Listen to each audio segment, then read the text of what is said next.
grow from sharing one's home with Kitty, the raccoon. And yes, it all really happened many years ago. Well, not to be forgotten we're off. by any member of the Stamper family, including and perhaps especially by Jamie's dad, Malcolm. Because when aerospace engineer Malcolm Stamper retired from his job at Boeing in 1990, he started thinking about the lessons in compassion he'd learned from his acquaintance Kitty the raccoon. Okay. The more he thought, the more he realized that they were lessons we all need to learn. And the earlier in life, So we got my voice on this Malcolm one, Stamper opened a small office in Seattle. but I don't need to hear my His damn only voice. full-time employee was his own daughter, Mary Lynham. Cool. And Okay. a little publishing company called Storytellers, Inc. Let's go was trucking. born. The publisher's mission was simple enough: to reteach consideration of and respect for and kindness toward fellow beings, to encourage a gentler attitude toward all living things. If you want to get the guns out of the lunchboxes, Mr. Stamper exclaimed, put humane literature back in schools. And that is precisely what he did. With the redistribution of classics like Black Beauty and Beautiful Joe and the Albert Payson Terhune books about collies, and more than a dozen new and original books promoting better treatment of animals, titles like Cousin Charlie the Crow.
How was that? Quick reaction, baby.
150 docks all around the outside. Places like this are a bit of a puzzle to me. Nothing is made here. Nothing is bought and sold. Truckloads simply come in, and other truckloads go out. So I can only trust there is a reason for it all.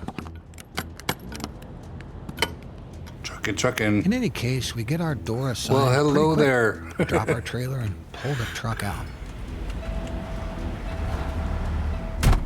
Sign some more paperwork. Hi. We're able to walk right across the street for a big plate of Wiggle Rancheros, and then make our way over to the American Trucking Show. A little ripe, a little worse for the wear, but otherwise ready for action.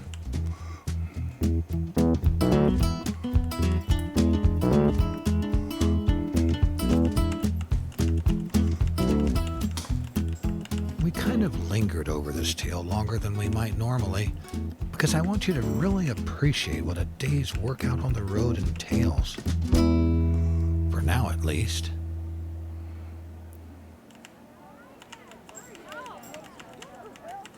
So here we are, at a massive convention center, kind of like the one where we kicked off this series, full of truck drivers, shiny trucks, and slick salesmen. But there's at least one company here that I've never seen before.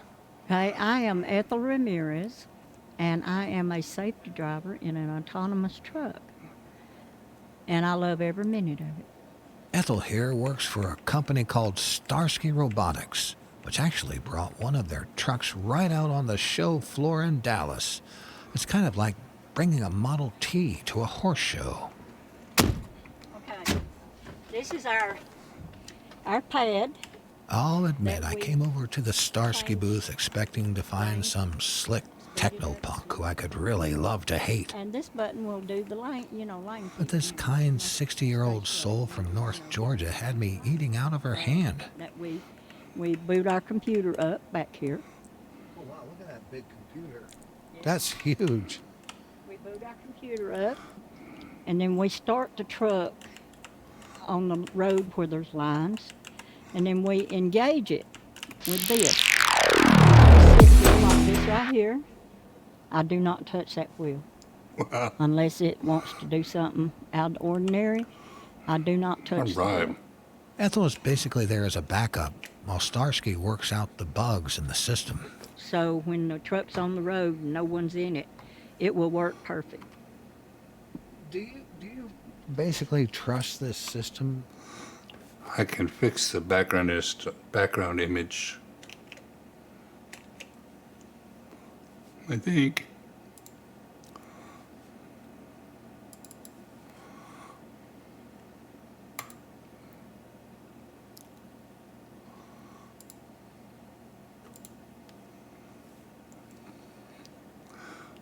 Try that.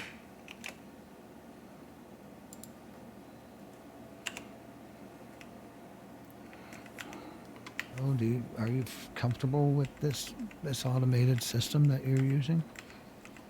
Yes, I do. I mean, it's just like driving a normal truck, except you're not driving it.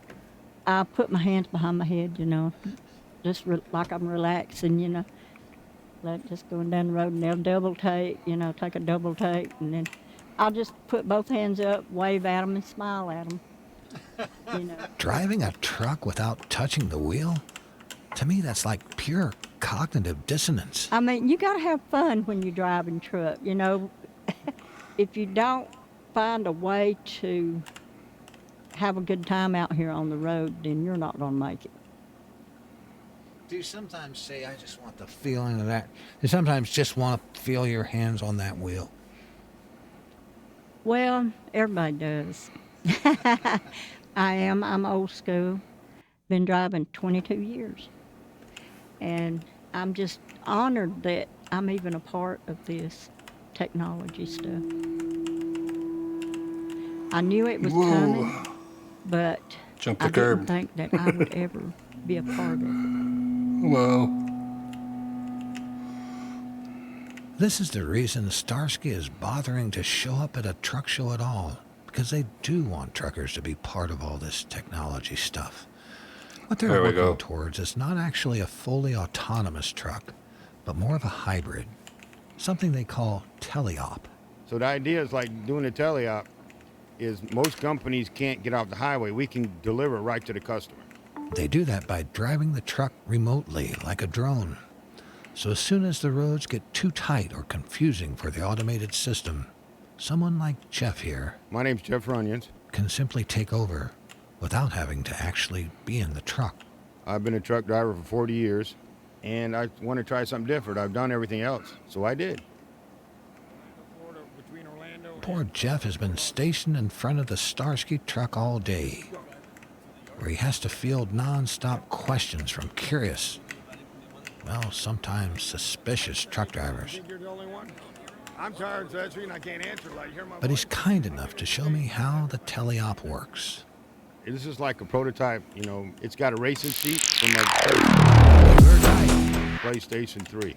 I got gas, I got brake, I got everything. On my steering wheel, I got where I can click it here, like right here. See that steering wheel? The controller is surrounded by 3 flat-screen monitors, showing live feeds from all the truck's cameras. So it's like a game, but it's not, because you got 80,000 pounds going on the road.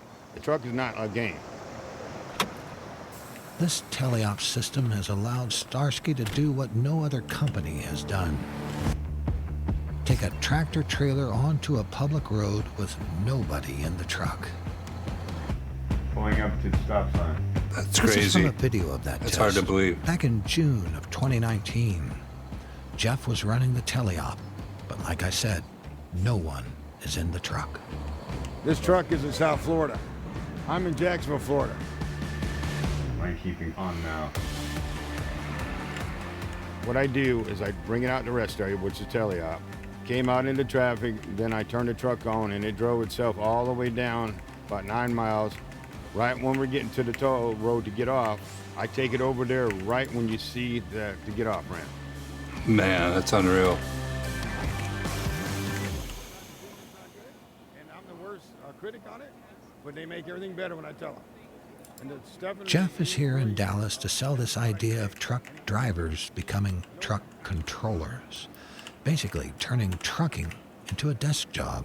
We're going to have it so the drivers work 8 to 10 hours a day, and that's it. So everybody, it's going to be nice and fresh, and they're not going to be driving all night long or, you know, working 70 hours a week like truck drivers do nowadays. Okay, not all of us actually work that much, but Jeff does make some fair points. A teleop job would mean no more hanging around the East St. Louis pilot, that's for sure. I mean, most of your life being a truck driver is sitting somewhere waiting to get loaded or unloaded. How many times you got a place to eat over there? That's why you go to truck stops and eat the greasy food, because you've been sitting there all day and you're hungry. So it's almost like we've created a job Wow. that nobody really wants anymore. Nobody with any sense would go do what we did. Exactly. I mean, like these new I like millennial this guys, too. they really don't want to be on the road. Kind of a different concept. Everybody that's young that we have here, after they've been driving a couple of years, they don't want to be out there. We're not taking nobody's job. That's what they don't understand. I'm giving them a better job.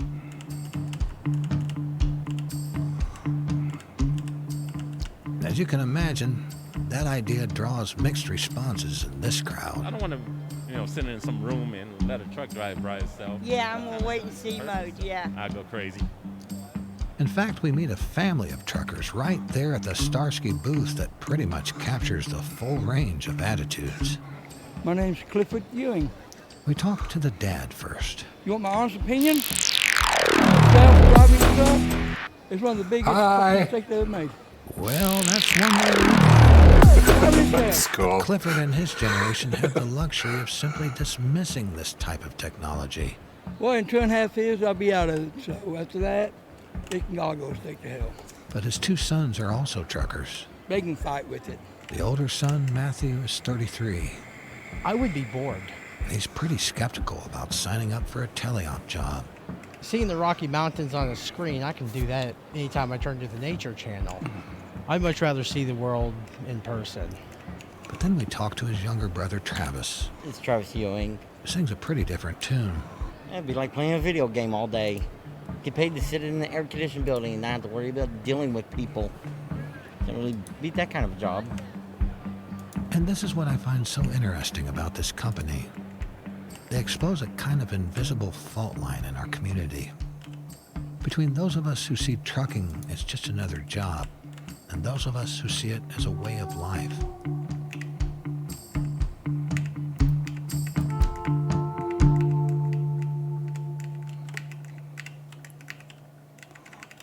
But before we get too carried away, I want to encourage everyone listening to maintain some healthy degree of skepticism about all this technology stuff, as Ethel put it.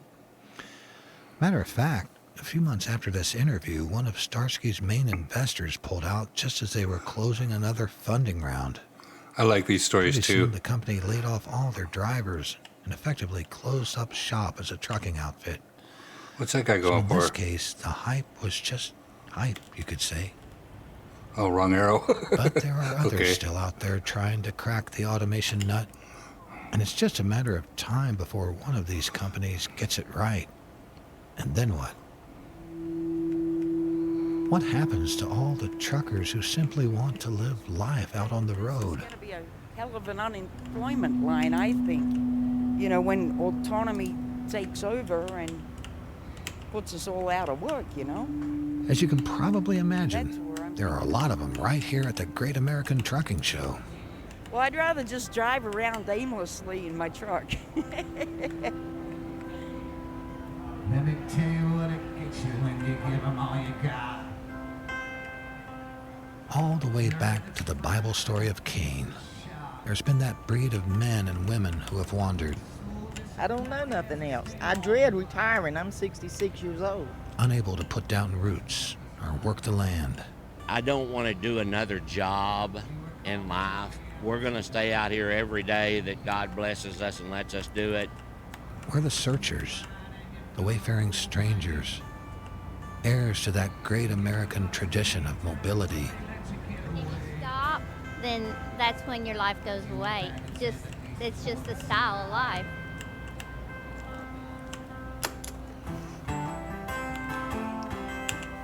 And for the truckers of this breed, the thread of hope we hold on to is the knowledge that there's a lot more to our jobs than just keeping the rig between the white lines. It'll be a few years still before a computer can step into a bullpen and convince a 2,000-pound animal to walk onto a trailer, or secure a steel coil to a flatbed with chains and binders. Shoot, even the simple rituals of a produce hauler like me, checking tires, switching out trailers, fueling up the reefer unit, interacting with the shippers, brokers, and receivers. No tech company is even claiming their truck can do all that on its own. Not yet, at least. Ain't nothing in this world that ever really shine like a red Peterbilt 379.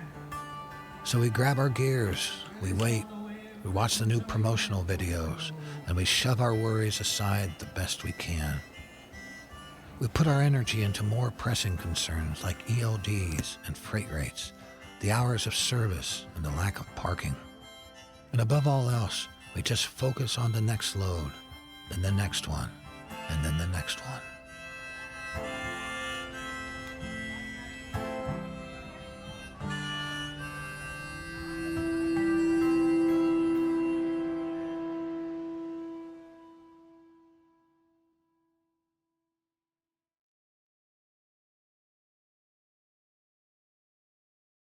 Hey folks, since we can't get back into the studio right now, I'll be recording this last bit right out here over the road.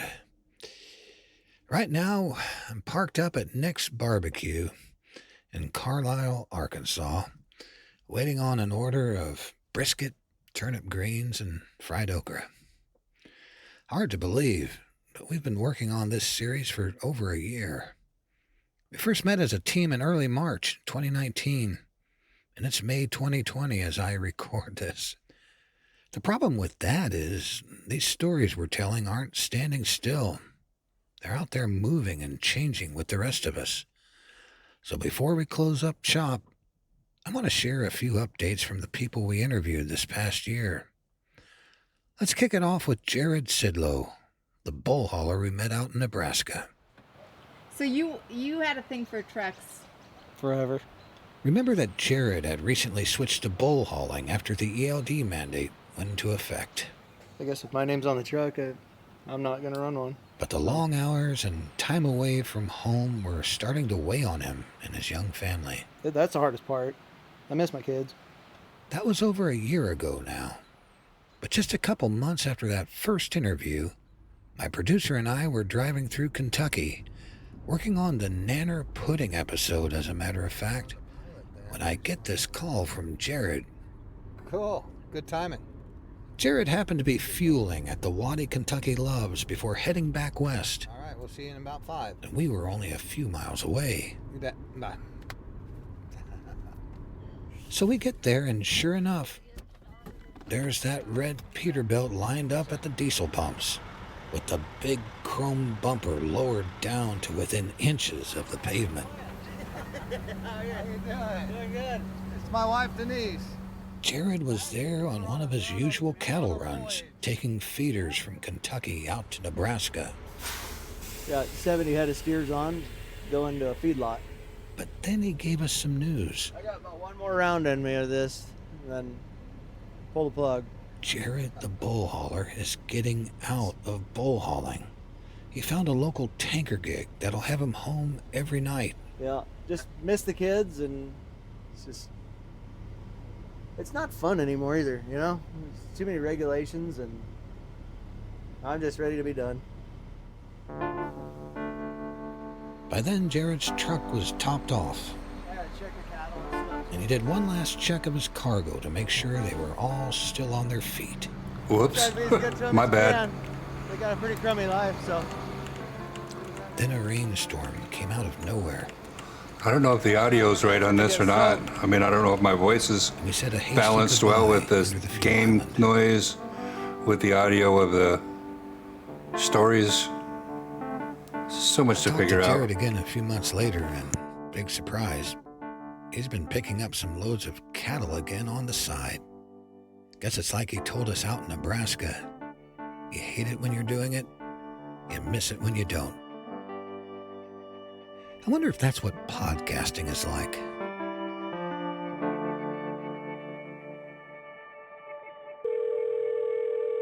We recently followed up with the other trucker we met in Nebraska. Hello, Heidi Ho. Kenyette. She also had some big news for us. Yeah, so I bought a truck in the middle of April. This is just classic Kenyette. In the midst of a So I've pandemic, turned it down a little bit. Is that as better? the world braces for Or economic how's that? Is that collapse, better? that's when she makes her move.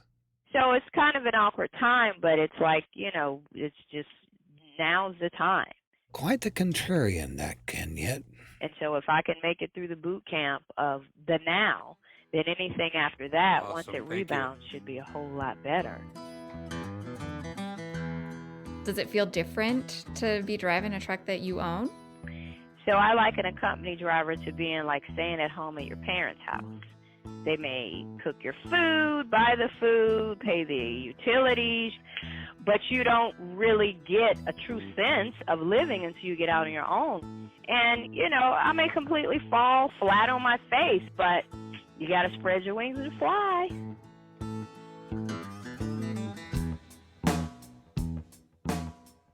All right, I've got a few quick ones for you. Finn Murphy from episode 3 is working on his second book and has, of all things, retired to the life of a country squire with his own Colorado cannabis farm.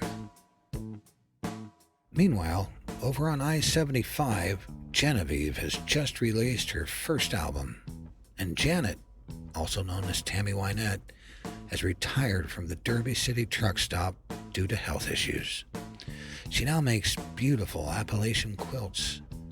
You can find her work on Facebook by searching for Touche Crochet by Janet. Hello? This is Zane. Is this my sister? This is your sister, Lacey. So last we heard, Brother Zane was still looking for work out in Montana, but pretty determined not to follow in the family tradition of truck driving. So tell me about what you got up to this last summer. What were you doing for work? I was a delivery driver to restaurants and, retail stores around town in a big, I don't know how long, Like a straight truck? Big, long, straight truck, yeah. Now, I've got to stop you right there, because, Zane, you should know that I started out driving one of those boxy little straight trucks, too. I think it was actually an old U-Haul with a reefer unit stuck on the front. And it was a good gig, too, till one day I took my wife out with me on a local delivery run. 3 shiny red Peterbilts passed my rig at a high rate of speed, and she turned to me and said, "Hey, Paul, ever wish you drove a real truck?" But you're still on team no over-the-road driving. I mean, yeah. No, I mean, have you been considering it? yeah. Dad got me in touch with a driving school guy he knows and talked to him for a minute. You know, it's not a bad option, you know? Just remember one thing, Zane. Straight trucks are a gateway drug. One day you're dropping lettuce at the local food co-op. 40 years later, they're calling you 4-Lane Zane. So consider yourself warned. Well, let me know if you need anything. Okay, love you. Okay, love you too. Bye. Bye.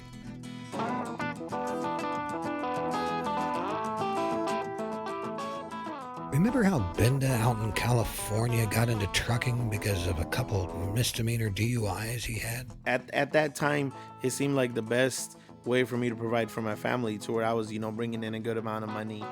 Well, while we were working on the series, those dropped off his record, and he started applying for jobs as a corrections officer. And I've also applied with the Federal Bureau of Prisons. He might even go back and finish off that law degree at some point. But for Binda, the ELD fight is all over. The 10, 12 people of us that were like all gung-ho front line, one of my buddies already got out, he got a job. And there's like 2, 3 of us that are in the process, so we're all just trying to get out of trucking. About a month before we published, Binda wrote to say he got that corrections job after all, and he's all done with trucking for now.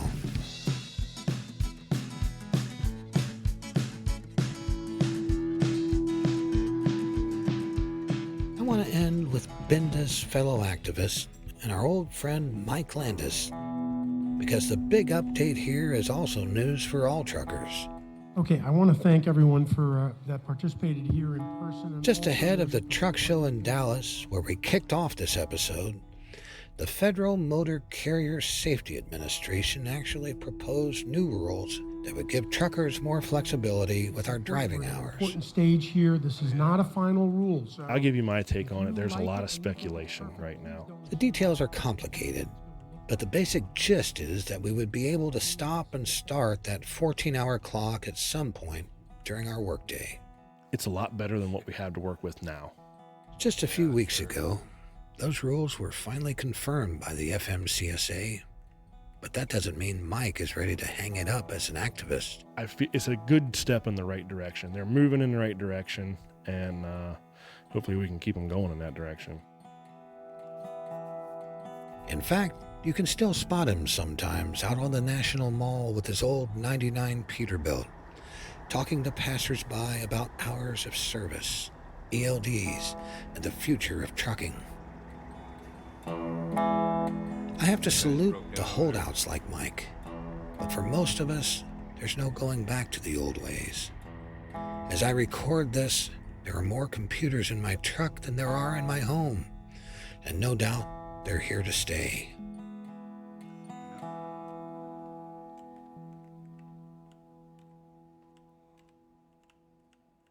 So yeah, I'm still out here, though my last rig was sold off long ago. After my big wreck, the one that nearly claimed my life, along with that canary yellow Western Star and a regrettable quantity of cheese, I never quite found my footing again as an owner-operator. So I just drive for the other guy now. And truth be told, these days I'm trying to do a little more stuff like singing, writing, and podcasting, and a little less trucking. Seems like if you've been around this business long enough, you begin to devise some sort of exit strategy. If you're lucky, you get to be like Finn or Binda and leave on your own terms. Some, like Janet and Big Jim, get out because the time comes and they have no other choice. But then you do have your lifers like Idella, the pistol-packing money hauler, who couldn't be anything but a trucker, and your hardcore cowboys like Fast Freddy, who pretty much died with his boots on. I used to think that would be the way to go, out there in some deep, dark desert, running with the helm in your hand till the day you die, consumed by the oneness of that thing that was here in some form before you were, and which will be here when you are long gone, with no second act, no soliloquy, just rocked to sleep on the shoulder of that long-legged lover, the road. Yeah. After doing this podcast, though, I'm not so sure. I'm thinking there might just be more to life than the next load, even for a recovering produce hauler like me.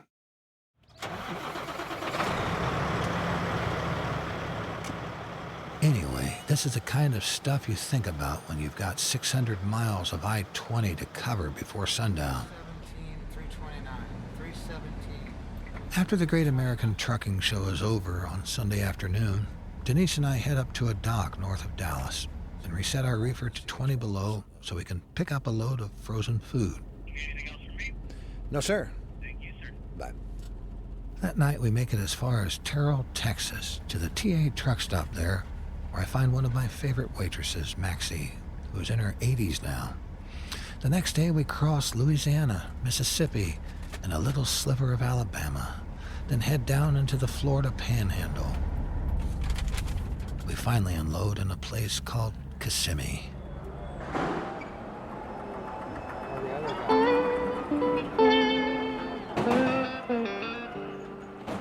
The next morning we hike the reefer up to 32 degrees for our load of orange juice and head north on I-75. We haul through Atlanta and K-Town, where my personal watermelons got pureed in that fender bender. Then up and over the Cumberland Plateau, past the 49er Fuel Center, past the Derby City and the 76, then up through Cincinnati and into the verdant fields of western Ohio. I can't quite recall where that orange juice ended up. I have a hard time remembering loads. After a while, they really do all become a blur. My bad.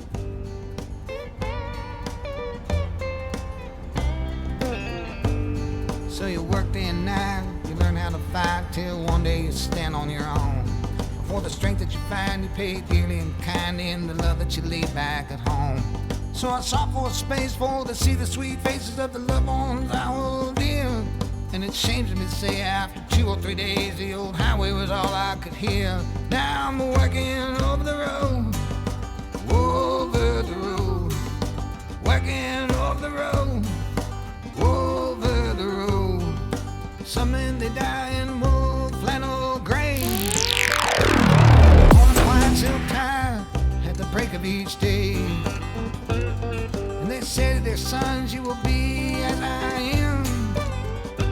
Ah, but God bless the young who pray one day they'll stand, working over the road, over the road, working over the road, over the road. Our over-the-road pit crew includes producer and sound designer Ian Koss and contributing producer Lacey Roberts at Transmitter Media. Our editor from Overdrive Magazine is Todd Dells. Our digital producer is Aaron Wade. Our project manager, the wonderful lady who holds everything together, is Audrey Martovich. Rest of the story. Late one summer, word reached Al's law office that his opponent in a divorce case, a case that had been dragging on for almost 2 years, the husband of the woman he represented was dying. Al's colleagues said let it go. In a day or so it would be a testamentary matter. His client would inherit whatever the court might otherwise award, perhaps more. Let it go, everybody said, but Al would not let it go. His client, had retained him in good faith. He would see this matter resolved as it had begun in divorce court. Nobody said aloud what everybody knew, that Al just plain wanted to win this case for a very specific reason. Now let's look at the case. Eliza Bowen, Rhode Island, one-time high-class hooker who began moving in increasingly lofty social circles. Before long, she'd met and married a wealthy man named Stephen Jamel, whose subsequent demise made her a very rich woman. She married again, a lawyer 20 years her senior. Nobody seemed to recall whose ardor it was that urged them to the altar. Some said the lawyer, by then in his late 70s, courted Eliza as fervently as a teenager. Others insisted that it was she who had pestered him into matrimony, but whichever happened, their bliss disintegrated rapidly after the vows were uttered. The lawyer, agog over his new wife's inherited wealth, promptly began spending as much of it as he could. News of his good fortune found its way to his old creditors, who showed up in droves with upturned palms extended. The couple had been married only a little over a year, and yet the rapid depletion of Eliza's personal estate, along with the suspicion that her husband had been unfaithful, prompted her to file for divorce. Friends advised you'll need a really good attorney. That's where Al came in. Al was a really good attorney. And he was more highly motivated to win this case than any other in his career. For you see, his client's husband was much more than that to a nation that never forgot. He was Aaron Burr. His client's husband was the Aaron Burr, one-time vice president of the United States, who July 11 of 1804 had challenged and shot and killed the illustrious Alexander Hamilton in a duel. And the particular incentive of Eliza's divorce attorney, he was Alexander Hamilton, Jr. He was the son of the man Aaron Burr had shot to death 32 years before. That's why Eliza's lawyers had to pursue this case to the end, and they had to win it for Dad.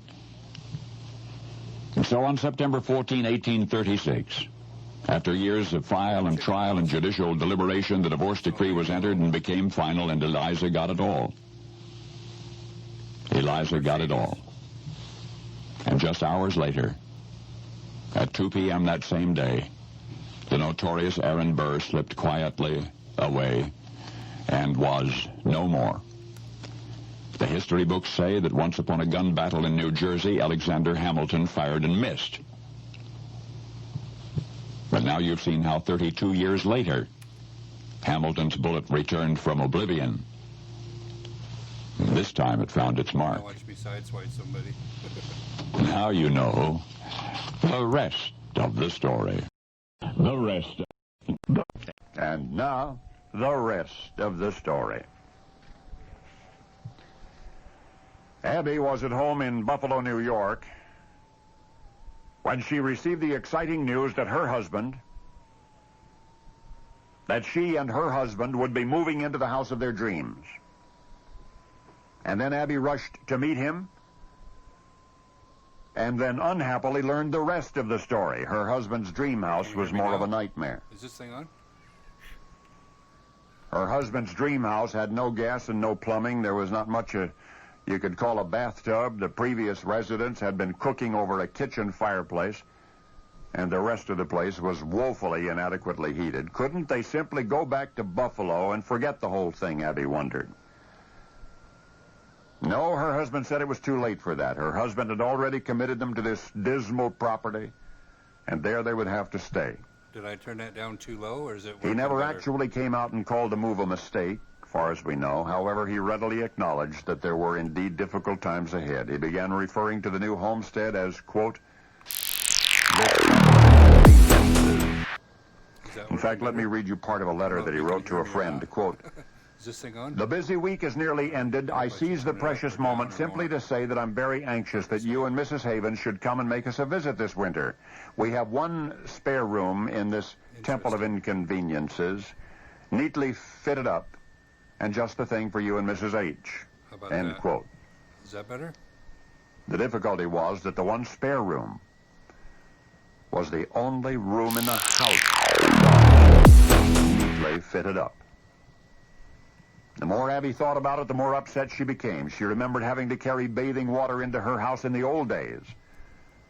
But that was precisely the point. These were not the old days. Why then should her family be subjected to such living conditions, a house after Thank all, you. in which there was not even an indoor tap to which water might be carried. And so it was that this spunky former school teacher decided to make a few significant changes on her own. I've got so much to learn about And this so stuff. it was that Abby ordered the workmen to install the gas pipes and the water pipes and supervised the installations of a kitchen range and a big bathtub. But she didn't stop there. There were no books in the house, not even a dictionary, not even a Bible. So Abby, from nothing, began building a library, and her first selections included Hawthorne's Great Stone Face, The Scarlet Letter, Bryant's Thanatopsis, and Emerson's Essays. And then Abby began replacing worn furniture and carpets. She bought a piano and a harp and threw a big party to celebrate, and the big house sparkled and sang and laughed as it never had before. What you've just heard is history. What remains is one mystery. The neighbors objected. The neighbors talked and they tisked. A bathtub, they declared. And books, they I declared. guess we got to start somewhere, right? And I wonder how Abigail Fillmore felt, faced with the public outcry that she and her husband Millard, the President of the United States, should represent the nation's people living in a cold, threadbare, cheerless home without plumbing called the White House. And now you know the rest of the story. The rest of the story. Why do you suppose the uncivil war continues to intrigue us so? Could it be the irony of a nation calling itself the United States, falling so bitterly into disunity? So passionate is this ongoing fascination that buffs find themselves in frequent disagreement. However, there seems to be a consensus that the war officially began April 12, 1861 at Fort Sumter. But who fired the first shot? It's been the subject of a lively debate among historians for more than 100 years.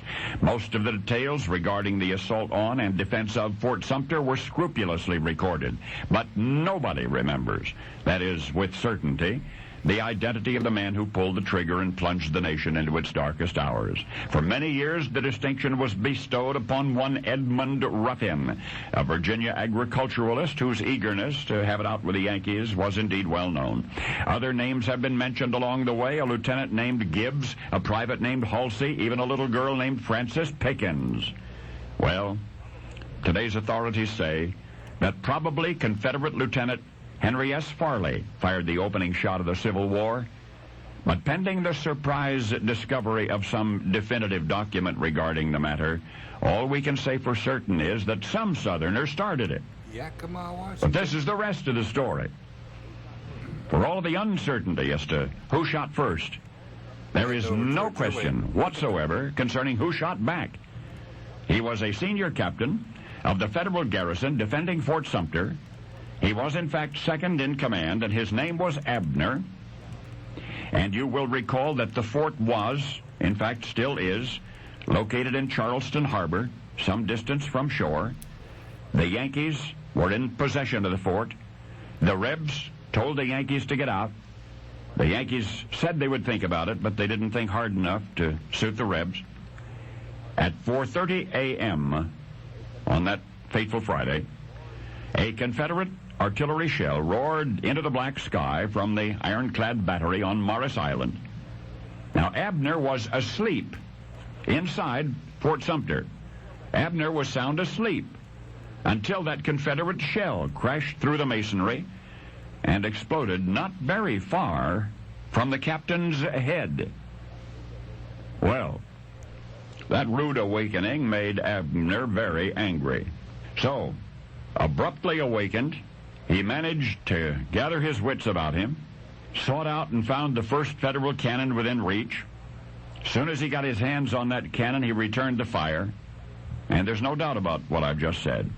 For having fired the first Union shot of the Civil War, Abner nonetheless remains a mere footnote in the history of that conflict. You've never heard before that it was he who fired the first shot.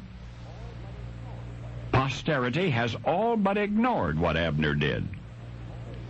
Instead, Abner has been praised for something he never did.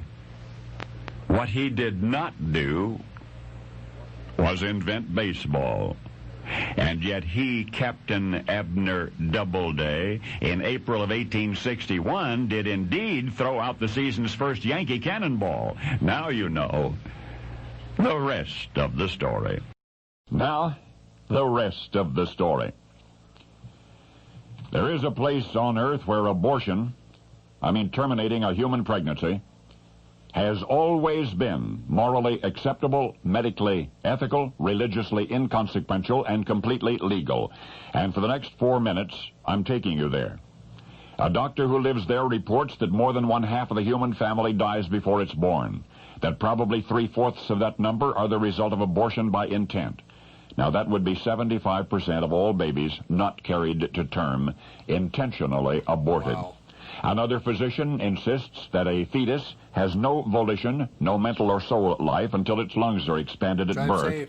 So if only for that reason, he has no problem with abortion, even though his view on the subject does not truly express his culture's perspective, for in his country a fetus is generally considered a nonentity until its physical movement becomes apparent, either to the mother or to her doctor. They call this point at which life is at least suggested, they call that quickening. Before a fetus has quickened, it might as well not exist, even though a woman has otherwise good reason to suspect that she is pregnant. There, society has always been liberal when it comes to abortion, and even more so after the turn of the century. Auto-abortion was widely practiced. The information regarding auto-abortion is widely available in books and journals and magazines. Such literature even describes vividly, if it does not outwardly condone, methods of terminating a late pregnancy. The most widely read home medical guide goes so far as to list violent exercise and lifting weights and extensive stretching and jumping and falling or striking the stomach with great force. In literature which might be accessible to young children, methods are discussed. In such cases, pregnancy might be described as nothing more than a common cold. Abortion methods practiced are widely various. There is surgery, of course, dilation of the cervix, and so on. But there is an electric shock method as well. And there are internal medications for abortion. In fact, abortion preparations, either oral or intrauterine, comprise the foundation of a vast pharmaceutical industry. I mean, entire drug businesses, completely legitimate businesses, are based on nothing else but abortion. And in hospitals, midwives are taught, they are formally taught in classes how to perform abortions. Not only are there abortionist doctors whose livelihood relies on little else, but abortion is one of the very first specialties in that nation's entire medical history. Abortion, mind you, was a medical specialty. There, women of practically all ages may discuss such matters as terminating a pregnancy with their local druggists. They can talk about it to the druggist without the slightest sense of shame. Now, the place you have just heard described is nowhere to which you could move, for that place is on the pages of history. It no longer exists. That place is as we were before the turn of this century. Oh, no. That's right. The place where abortion was morally acceptable, medically ethical, religiously inconsequential, and completely legal was 19th century United States of America. And now you know the rest of the story. Now, the rest of the story. Abortion. Tore my truck up. What about it? Let's imagine you're a doctor, and let's say that on a given... One last hero. Collaborative storytelling can be a highly fraught process.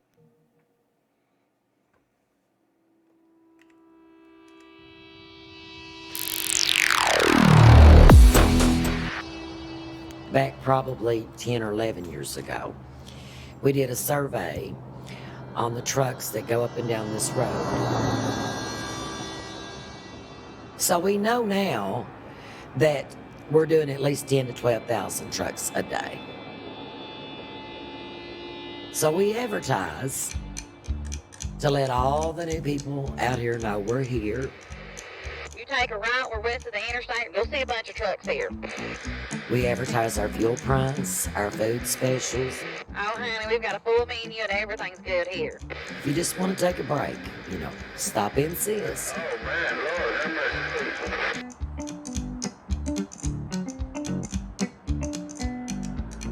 I was one of those new people once, hauling down I-75 through Kentucky for the first time. This was the late 80s. Understate the hunger for the human voice among your average truck driver back then. I mean, you had your CB radio, whatever AM, FM stations you could pick up, maybe a few verbal jabs from the forklift driver 300 miles back, and that was about it. The wait staff at these Kentucky truck stops understood that hunger all too well. Free coffee for all fuel and drivers. Cigarettes starting as low as $29.99 a carton and up. They were like the sirens of the CB. Our special's a country ham steak with 2 sides, roller cornbread for $8. There was something about the way they called you honey that just drew the Yankee boys in like flies. Honey, they're good, I promise. Not to mention that one special that's always on the menu. And drivers, don't forget, we offer the homemade nanner pudding. The nanner pudding. Yum, yum, yum. Come and get you some. It's like a Nanner refrain pudding, at these baby. places, all along this stretch of I-75. Nanner pudding. Yeah, come get you some. Nanner pudding. I remember them So days. today on the show, we're going to settle once and for all the question of who started this whole nanner pudding thing. It's at the 76. I'm taking you on a tour of my favorite Kentucky truck stops. 49 Fuel Center here at exit 62. I'm talking about those little mom and pop operations that are still holding out against the big chains. The kind of places that used to have phones at each table and might not even have gas pumps, just diesel. We're going to hit up 3 of these stops, working our way south from exit 76 to exit 62 and finally exit 49. So sit tight. I'm Long Haul Paul, and from PRX's Radiotopia and Overdrive run my Magazine, I-75, this man, I'll tell you. is Over the Road. All in flowers, baby. Good stuff.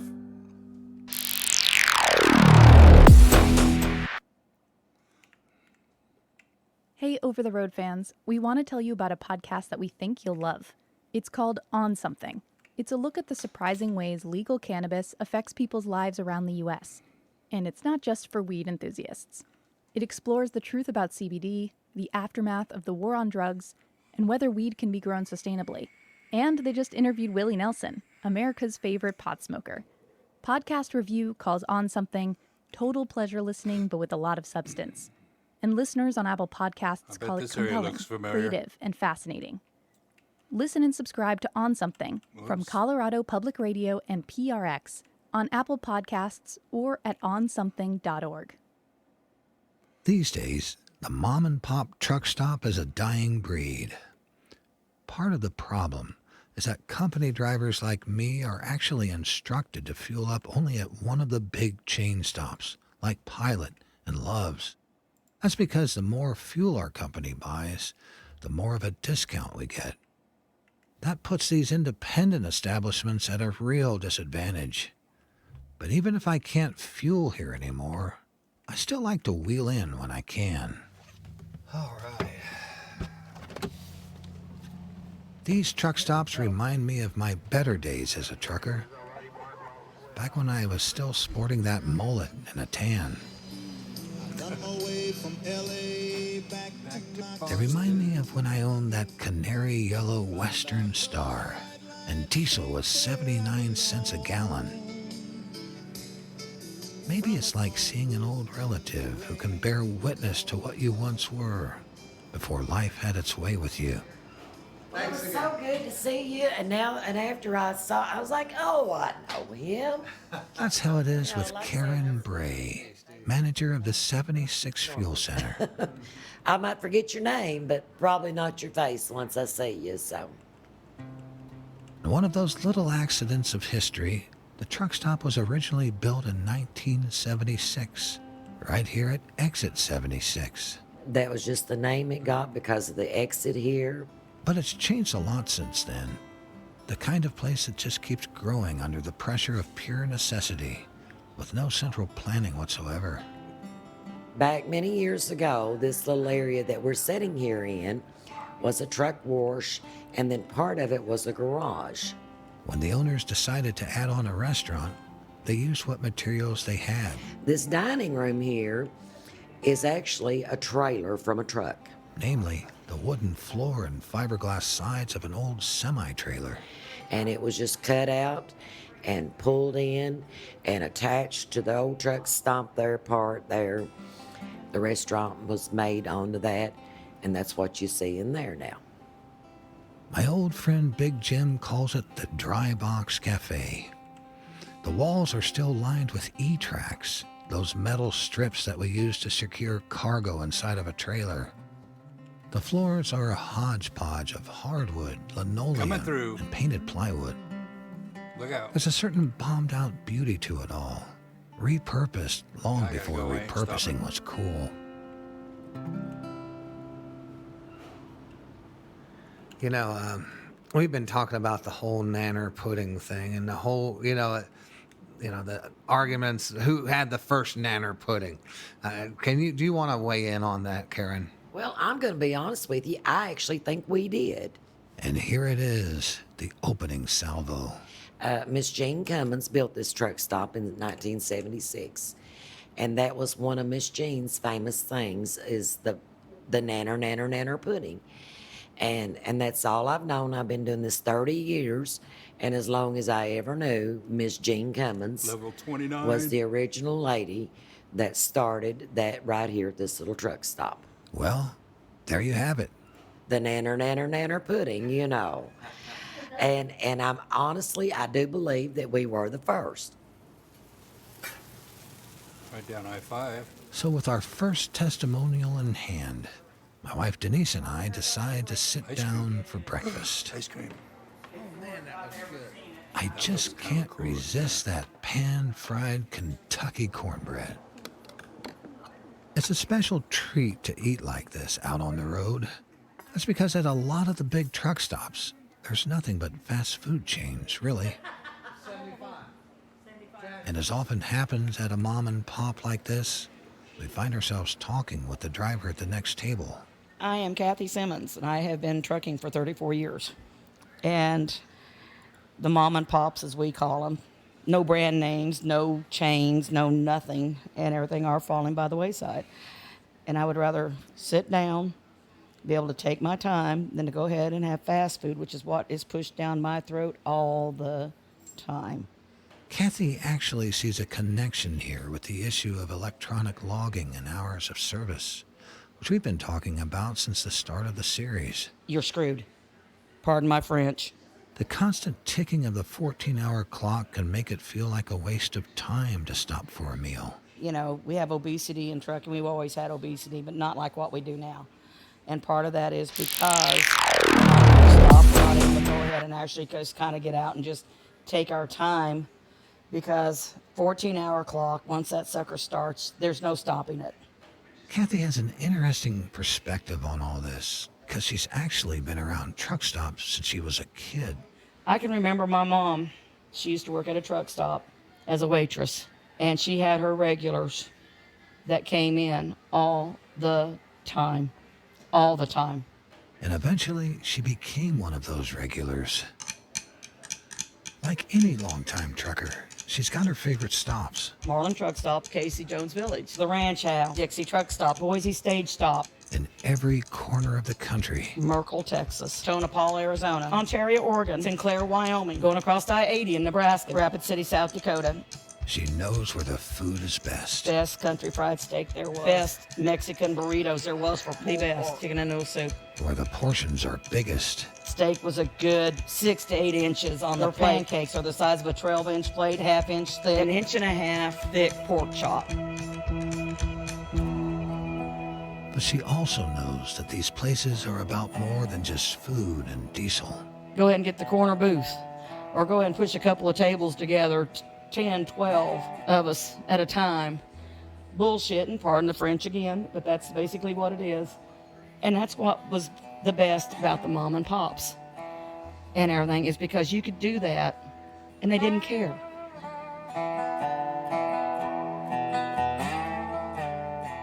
I wonder if that's why Kathy keeps coming back to these places. Because like me, they remind her of better days. Do we have the camaraderie that we used to have? No. And she tells me this story.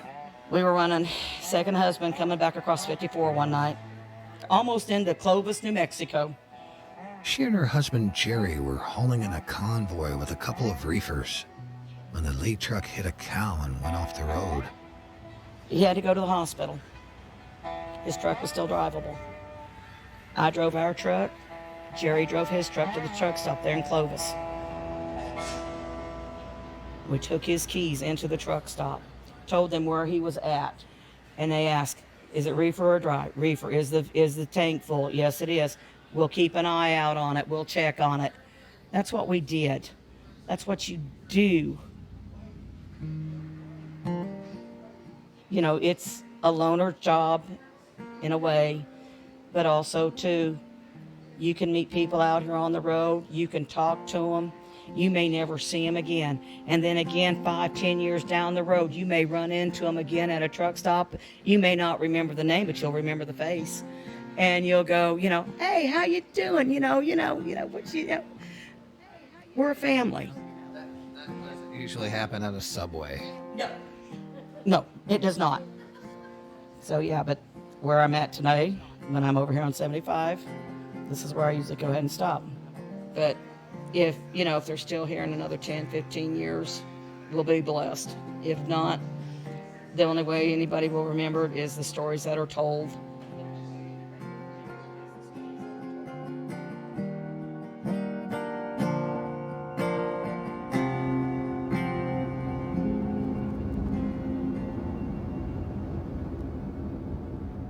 Well, we could easily sit and talk all day, but it's time to move along to exit 62, the Derby City South Truck Plaza.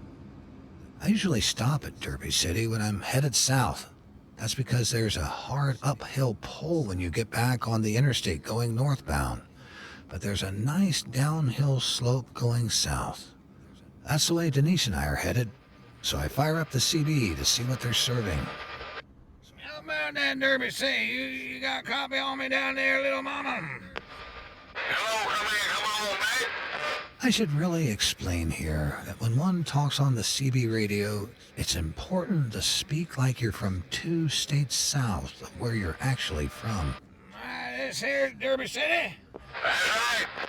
I once carried on with a cowboy trucker like this for a good 300 or 400 miles through Pennsylvania, New Jersey, and onto the islands, only to learn that old Tex was actually a Long Island Jew.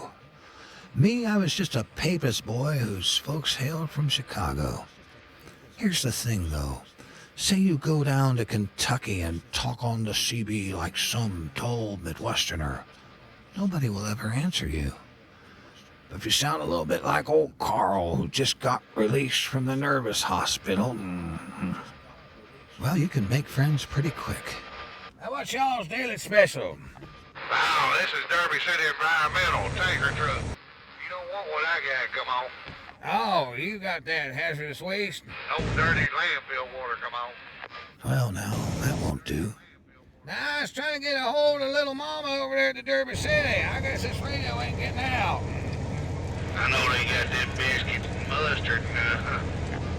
Then, through the static, comes another voice. You're on Derby City off of exit 62. She promises fried catfish, free coffee, and of course, a nanner pudding. Don't forget our nanner pudding. Yeah, go get some. So I wheel in to investigate. The Derby City South Truck Plaza is a different kind of place. It wasn't a truck wash that decided to serve food. It looks like an actual restaurant, nicely appointed with booths and tables. Sure, it doesn't have the makeshift charm of the 76er, but I have a special fondness for this place. You see, back in the Great Recession, around '08, when you might wait a week to get a load out of Indiana and money was really tight, I came up with a side gig. What I'd do is I'd buy 20 or 30 watermelons down in Florida for $1 a piece, pile them in the trailer with whatever else I was hauling, then sell them for $2, $2.50 along I-75. The Derby City was my #1 spot, thanks to this woman. My name's Janet. I worked here at the Derby City truck stop 25 years. Janet waited tables, and she would let me come in and sell those watermelons right in the restaurant. Back then, it seems Janet was always here. I always told the drivers I wore out 2 floors in here because they replaced the floor twice. I said I wore it out walking it. Well, I had never waitressed before in my life, and my mother's neighbor was the manager here, and she kept begging me to come to work here, and it took her a year to talk me into it because I said I'm not waitress material. I was really shy backwards, and these drivers brought me out of that quick.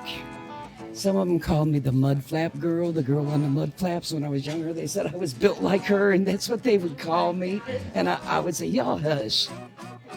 They'd say, get on the counter and pose like her. I said, get out of here.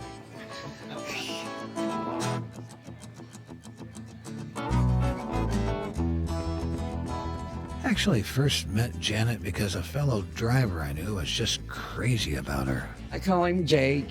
He came in and he was like, oh my God, oh my God. Jake decided that Janet looked exactly like a certain country music star. Tammy Wynette. He says I look like Tammy Wynette.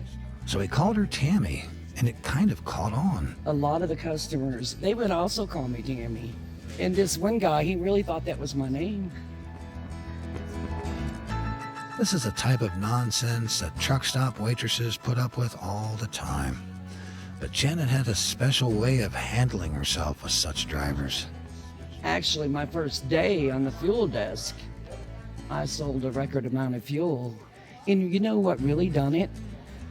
I would get on the radio and they'd say, what do you look like? I said, well, honey, they call me 4x4.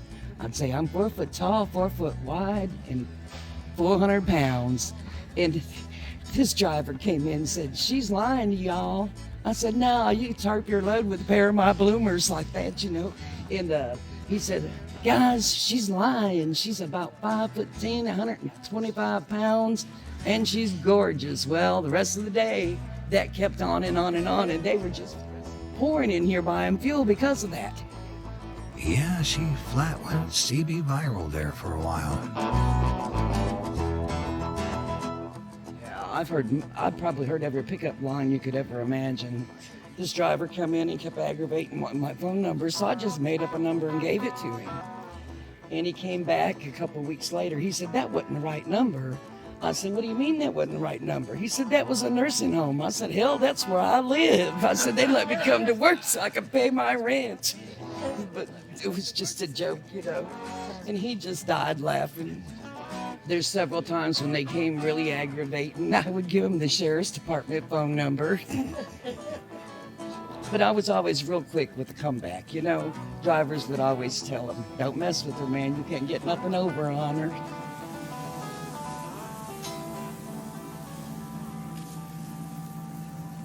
But for me, like when I worked here and I was raising 4 kids by myself, you know, my life outside of here was rough. It was rough. So it was like when I walked through these doors, I forgot about being a mother, what I dealt with at home.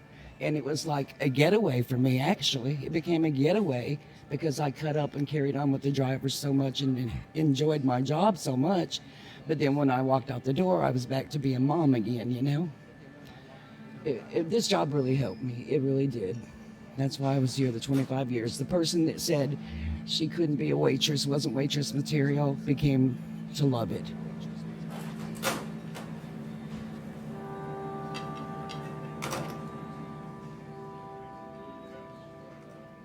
Are we on recording? Okay, then you better ask questions because I don't want to rattle on. After our lunch of soup beans and fried catfish, we're lucky enough to run into the owner of the Derby City. I am Evelyn Mitchell. Folks call her Miss Evelyn. And I live in Mount Vernon, Kentucky, and that's where this Derby City South Truck Plaza sits. Exit 62. That's my favorite number. Miss Evelyn's a busy woman, so we get right down to business. So the mystery is the nanner pudding. Where did the nanner pudding start? Naturally, Miss Evelyn says it all started right here. We're in the country, and they called a potato a tater, and a tomato a mater. And that nanner pudding, yum, yum, come and get you some. And I don't know, it just caught on, and everybody is... It became a thing. It became a thing. Okay, we've heard this kind of argument before up at the 76, but Miss Evelyn offers us her take, wrapped in a history lesson. Let's see, I opened in 68. It started sometime in the 70s, I'd say. And that's how we get into the unlikely story of how she became the owner of a truck stop. Owsley County, Boonville. Evelyn was born way out in the eastern tip of Kentucky. No way to get there from here. Where she worked in the fields. I was strong and tomboyish. Not in the kitchen. Didn't know how to cook when I married. When Evelyn left home, she didn't know what a CB handle was. But we have several pots and pans that have handles. And she didn't even like country music. Well, I listened to classical, and I listened to Barbra Streisand, Nat King Cole. Yet here she is, running a truck stop. It's a long story, but I was a school teacher. My oldest daughter was in college, and all at once, I couldn't pay for her tuition. And so I just decided I'd have to do something different. And there was this little rinky-dink truck building. The bank was repossessing it, and they wanted someone to take over the payments. I just jumped in with both feet and ears and took it over. Just taught every day, went over at nighttime, and yes, I can do repair work. I know how to miter and how to drive nails and how to saw and how to hang drywall and how to finish it. So that's how I got started. But it gets better, because that was just her first truck stop. The Derby City North opened in 1968. She and her husband ran that stop together until she found out that he was stealing from her. Two things you don't mess with me. That's my family and my money. He had taken that money and leased a bit of land. Then he couldn't finish what he had started, and so in order to keep himself out of jail and to get my money back, I took the lease over and built it from scratch. And that bit of land is where she built the Derby City South, where we're sitting right now. In 1986, we opened. And when I came down here, I'm going, oh my gosh.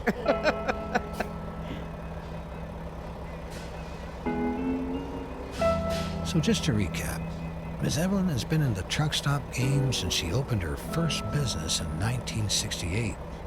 And according to her, that's where the nanner pudding started. Yum, yum, you know this. And it spread across the country. There's copycats everywhere, you know. She doesn't name names, but there's no doubt who she's talking about.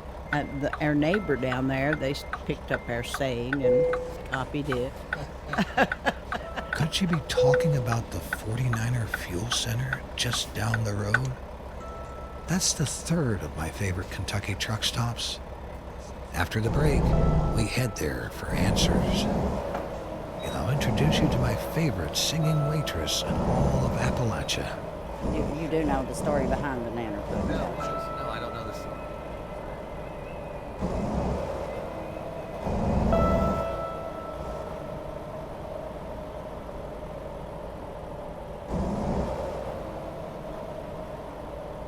Okay, so we visited the 76er, we visited Derby City. Now all that's left is the 49er. It's not far south of Derby City, but you feel the difference. We are definitely in the mountains now, what they call the Cumberland Plateau. The 49er Fuel Center is surrounded by nothing, just hills and trees. But when we stop by, the place is busy. Typical today is wait on 100 people or more. And we're in luck. My old friend Genevieve is in the middle of a 12-hour shift. Well, I wore a phone on me for about a month, and I average anywhere from 6 miles a day to 15 to 18 miles a day, depending on how busy we are. I'll tell you how I became close with Genevieve. I've been coming in here for years and never said much. Sometimes you could hear Genevieve singing while she worked, and so one day I took a chance and gave her my CD. Turned out she was working on an album herself. We kind of became musician buddies.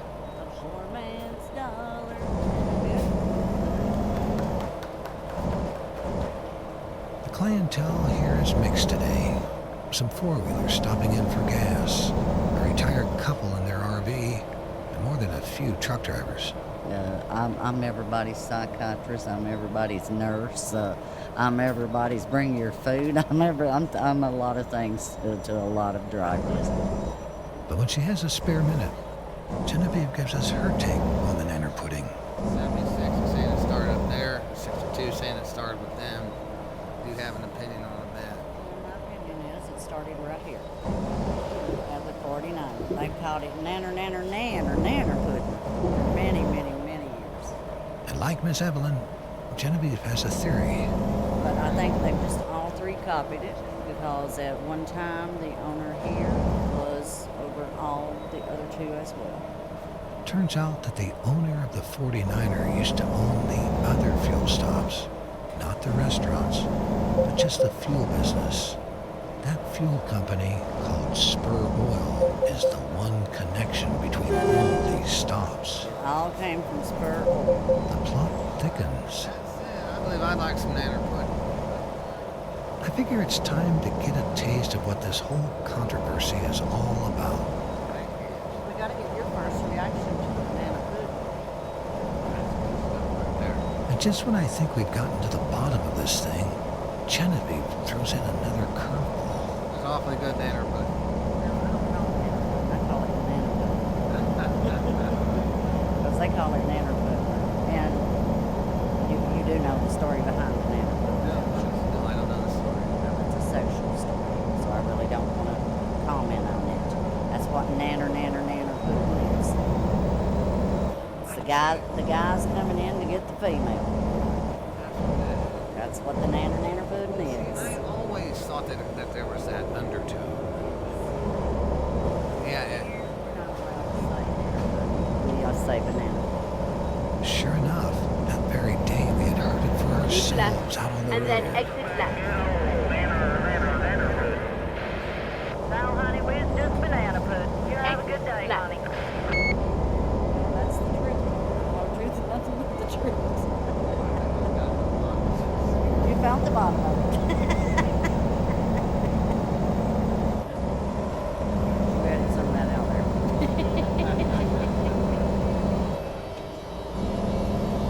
I actually polled a couple trucking buddies about this interpretation of the nanner pudding. Neither of these guys are Boy Scouts, but they both said they thought it was just pudding. End of story. For Karen and Miss Evelyn, it's the same, just pudding. But for many drivers, I know there remains a certain mystique around the Southern woman. She calls some flatbedder from Michigan baby over the CB, and he just melts, 'cause ain't nobody calling him baby up there in Flint. So the nanner pudding becomes an extension of all that, whether anything comes of it or not.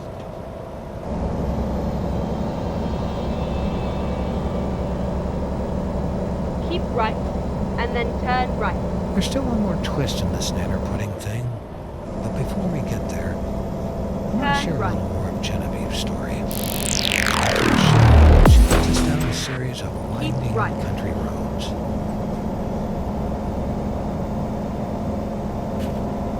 this is my work home here in East Bernstead. What she calls her work home is an RV trailer parked on a friend's property. Her actual home is in Hyden, Kentucky, more than an hour east of here in the mountains. I work 2 days on, 2 days off at the 49er. I leave Keep my left, home at and 5:30 then a.m. continue straight on. I arrive at the 49er at 6:45. I get off work after a 12-hour Go shift straight and on. sometimes longer, and then I go back to work the next morning. And when I get off work, I drive an hour and 15 minutes to return back to my hometown. And I've been doing that for quite some time. She does all that to support her family, and that's an important thing to remember about these mom-and-pop truck stops. For women like Janet and Genevieve, these places offer just enough money to raise 4 kids all on their own, in a part of the country that doesn't have a lot of other opportunities. Oh, I grew up in the most beautiful place in the world. There's no other place on the planet like it. Genevieve comes from coal country. It's lots of mountains, coal mining, good people. I grew up in a coal camp, what they call a coal camp. There was 10 houses on one side, there was 10 on the other. My father worked at coal mines, probably no taller than what the table was right there. On his hands and knees, he worked for $1 a day. And then he got raised up to $3 a day, and we thought we were rich. He saved up enough money to buy a little house with a grocery store on it. That's where Genevieve worked her first job, serving up lunch for the coal miners. But I got married young and divorced young and made a family and had to take care of my children. She was 13 when she had her first child, 19 when she got divorced. Then I went to work in the coal mines. I'd get dirty and black and coal dirt all over me and little black things in your eyes that you couldn't get out. Your hands were pitiful looking and it was rough for a while. Rough. I was a tomboy, I guess. I did everything Daddy did. And he'd use me for an example. He'd tell them grown men, if you worked as hard as that girl right there did, then we'd get something done. And so now, how did you wind up working at the 49er? I was just going to Lexington one day and stopped there to get gas, and they had a sign in the window said they needed a waitress, so I applied. That's a long commute, though, from Hyden. Over there where I live at, it's just a little small town, and there's where the coal minings went down so bad and things like that, there's just not a lot of jobs. There's not a lot of work at all. There's, 3 gas stations, a couple of restaurants, 2 or 3 pharmacies, and 1 red light. There's no hope.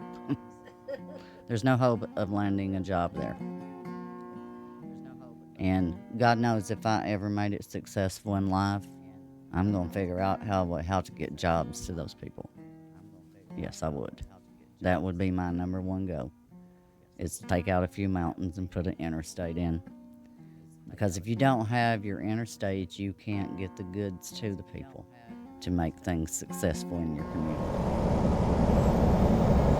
I'm really struck when she says that about putting an interstate right through those mountains. I mean, what some might see as destroying the beauty of this place, she sees as its only home. But then again, it kind of makes sense because that's where Genevieve found her job, working at a truck stop by the interstate. And back to the nanner pudding. And then out of nowhere, Genevieve brings us back to the nanner pudding. Yes. After we spoke today earlier, I was speaking with Mark. He's the kitchen manager at the 49er. Mark said that the nanner pudding would have to go all the way back to the 62 to Miss Evelyn, because she's the oldest truck stop in this area of the 3. And that nanner pudding would have to start with her. Well, I'd say for the purposes of this podcast, at least, we can call the question settled. Credit has to go where credit is due, and the credit goes to Miss Evelyn.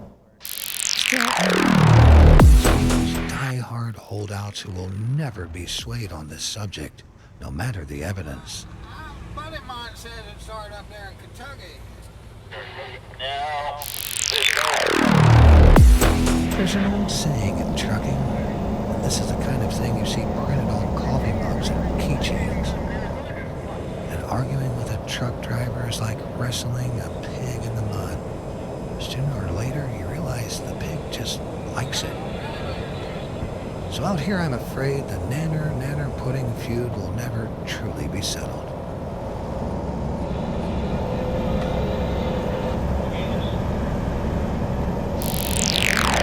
Just a couple of days after that conversation with Genevieve, I'm passing through Kentucky again on my way to Florida.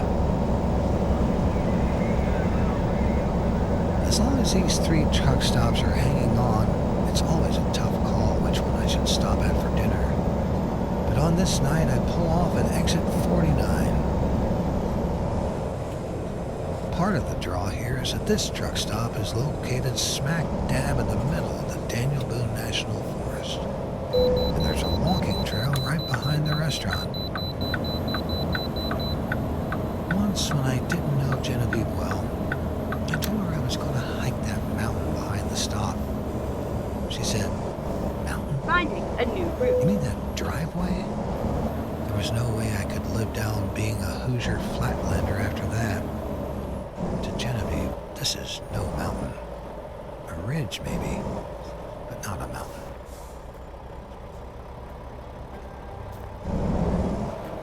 There's a hard hill at the beginning, and then it levels out.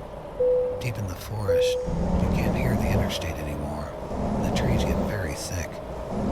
And after 2.5 miles of this, at the end of that walk is a perfectly manicured family cemetery. So you might think you're in the wilderness, but you're really not. People live out here. Genevieve is right, I know. It takes more than just a little ridge behind a truck stop to make a mountain. The night of our interview, when she and her husband Dewey invited us into their immaculate home, they sang us this song, and I could hear the real mountains in their voices.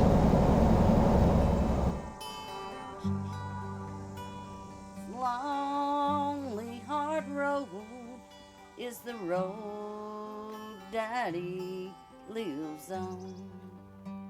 He's been living here since Mommy went home.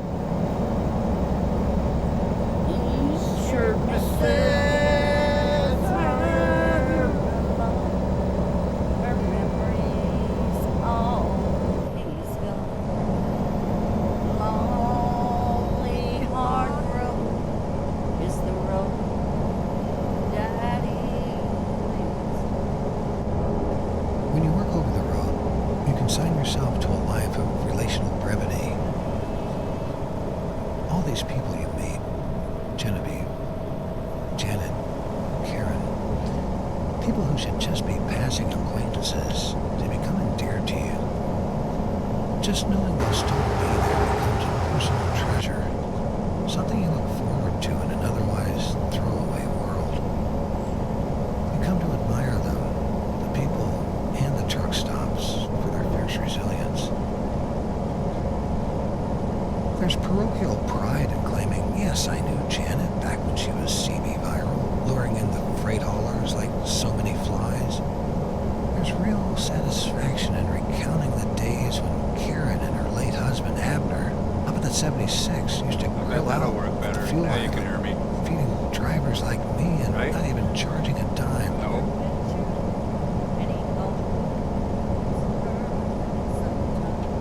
You Keep don't right. even will yourself into this family. It just happens.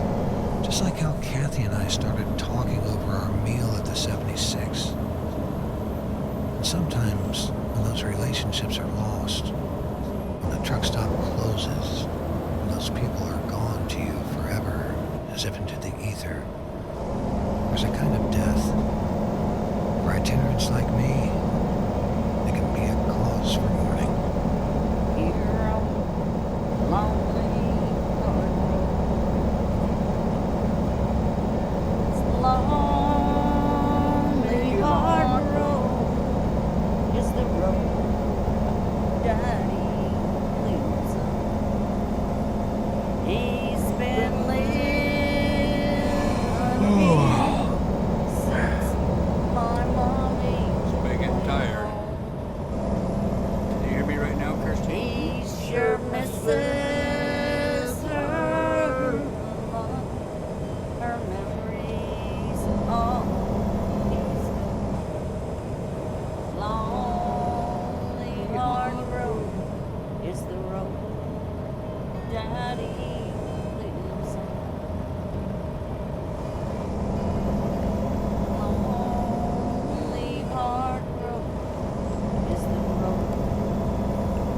Is that better? Crank it up. Getting it dialed in just right is so hard. Keep right, and then keep left. Next week on the show, our producer Lacey Jane Roberts is taking you out to Montana to meet the family. Now we're in business. Miss your husband? Thank you so much. And they miss their I sure dad. appreciate your help. Keep left. We'll be talking about how trucking affects those closest to us, our partners and children. So you were the bad cop and he was the good cop. Yeah, back in the days, yeah. Thanks to everyone who entrusted us with their stories, and especially to Genevieve and Dewey, who entrusted us with their song, Lonely White Road. We'll catch you next time. Over the road.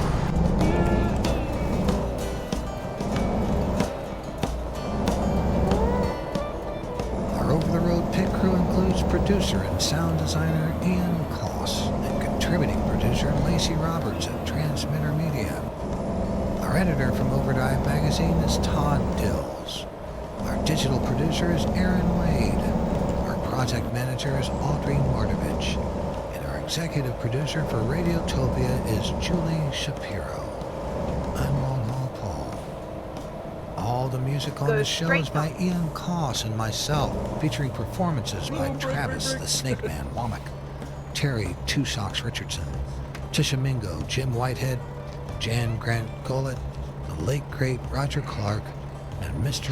Andrew.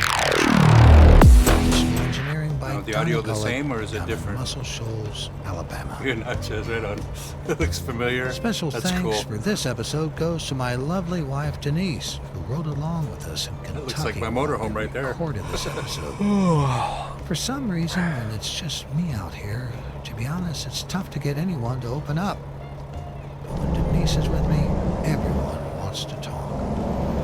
Over the Road is made possible by support from the folks I've worked for a really long time.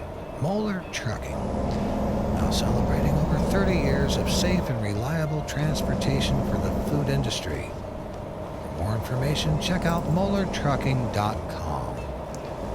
Over the Road is a collaboration between Overdrive Magazine and PRX's Radiotopia, a collection of the best independent podcasts around. Go straight on. Give serious thought to binging Ear Hustle on your next 1,000-mile run.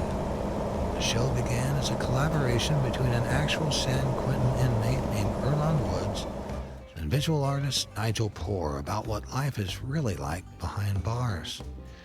I'm also recommending Ear Hustle to you because when I had a lot of questions about how to do this podcast, Keep I reached left, out to Erlon and then turn left. just weeks after his sentence was commuted by then-Governor Jerry Brown. He pretty much gave me the roadmap of how to do this job in a matter of a 10-minute phone conversation. And I'm forever in his debt for that.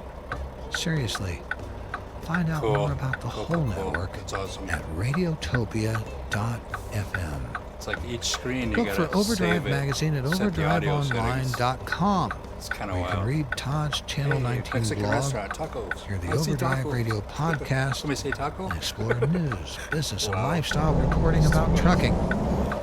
You can find Over the Road online at overtheroad.fm. I gotta go. Be sure to Sorry, dude. follow us on all those usual platforms too: Facebook, Twitter, and Instagram at Over the Road Pod. You can see some of my videos on YouTube by looking for Long Haul Paul Music. He's got Thanks some for good listening, videos. hanging in to the end of the run. We'll be back next week with more stories from Over the Road. Over the road. Donuts. What's that? Get ready to turn left. We'll be back next week with more stories from Turn left. Over the Road. It's late, I'm punchy. My apologies. 2:33 in the morning. Reroute. And he was stealing from her. So we get right down to least a bit of land. That's where the nanner pudding started. Try that sentence one more time. And again on the last sentence. Trying harder to do. It's a really cool redhead who Take a nap. drives her bicycle to work. really long time. Moeller Trucking. The Julie. Oh, it's foggy. We'll catch you next time. Over the road. Over. Oh.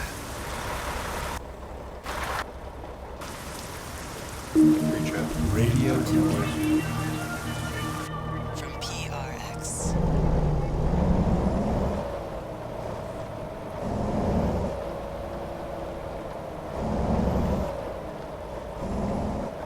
I suppose I'll get some fuel too.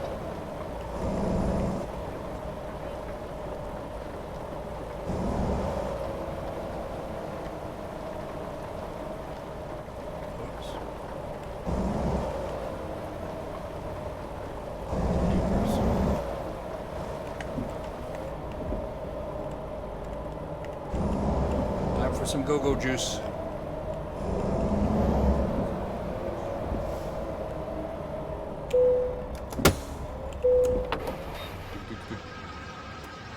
Probably take 100 gallons or so.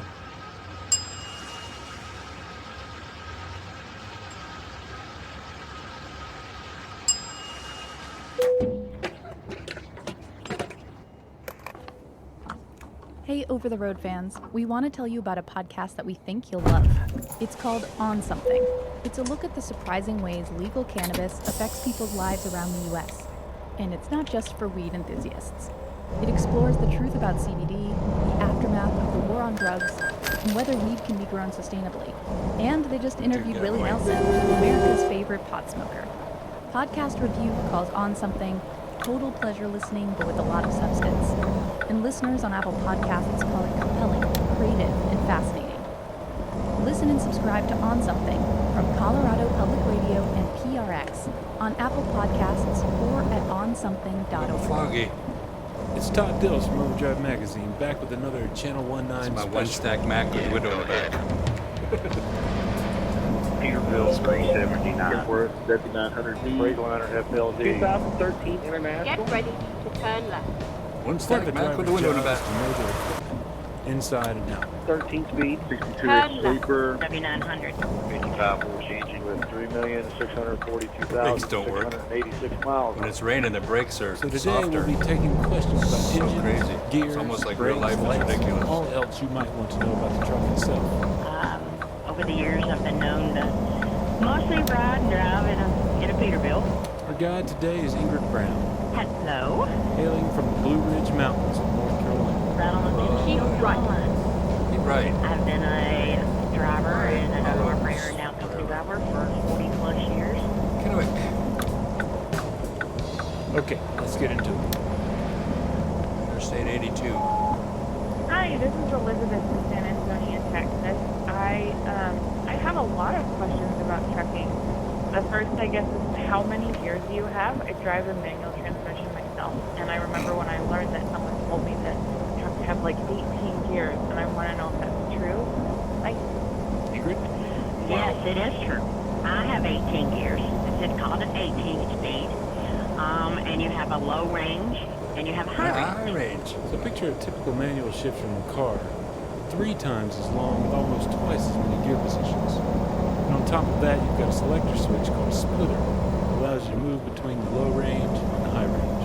And the low range is when you're taking off, when you're pulling something heavy, you know, to start off or up a hill or anything. And then as you pick up speed, then it goes into the top, the high range. Kind of like how a classic 10-speed bicycle has its 5 main gears in the rear and front shifter too. You know, it just splits. That's a good way to put it, like a bicycle. I never thought of All that. trucks have so many speeds. You also have your 9s, 10s, 13s, 15s, Super 10s. and 18s. All 15's depends my on favorite. the needs and desires of the truck's owner, ultimately. The higher the number of speeds, the more versatility you have in how you haul, what you haul, and where you haul. Hi, good evening. My name is Landon Williams. 15 speed with deep production. Now we're talking. The Whoa! next question is related, but Damn it, pay attention, Bill. And sometimes when we go up hills, truck drivers typically slow down to speed so low. I'm not really sure what's going on there. I'm not sure if that's a transmission saver and what's going on there. Thank you. Wow. Well, What kind of question is the that? reason that we slow down is because we have such heavy weight. Gravity's going to pull you backward and slow you down. And that transmission starts dropping gears so that it hits right ride horsepower to get the truck and the trailer up the hill. So you'll see they'll turn their flashers on to show that you're protected and you understand why I'm slowing down. Wow. Okay, one more. This is so real life. It's unreal. Hi there, this is Hallie from Indiana. And you're stopped. I was curious why are you stopped, dude? Come on, stop. Speed, Oh, look at that munch. Good work, Smokey.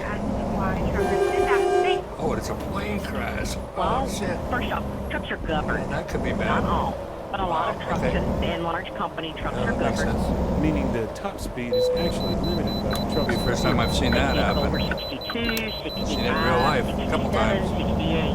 Well, you may have a truck that's 1 or 2 miles above the next truck. If they hit a hill, one truck slows down because of the weight, and then another truck goes around to pass. This game is a lot of now fun. He's 4 or 5 miles per hour faster.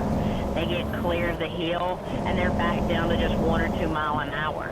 So now they're side by side trying to get past the one that's holding them down on the hill. So basically, be patient. That's it. You know, it's about the patience of everything with us. We definitely are not out here trying to get in anyone's way. We're trying to get out of your way more than anything. Okay. Next Todd, one. hold that thought for just a second. I just have to show this receipt. Won't take 1 second. See what I mean about patience? 3736. Sorry, paid parking. Kennewick. Hi, my name is Blake from Delray Beach, Florida. Hi, Blake. I often have to drive from Delray to Tampa at night, and I always wondered why the trucks have so many lights in them. Does it indicate anything, or is it just kind of like a way to indicate your own personal style? Chickens. Thanks. Bye. One light for every chicken. Well, if that's something that's been a personal preference and in the air forever, we like to add light. We're talking about those little amber bulbs that some of us call chicken lights. It also lights up around our truck at night. You can see a shadow of a car in your lights that reflect off the ground. You know, it starts snowing, same exact thing. The more lights, the more visible.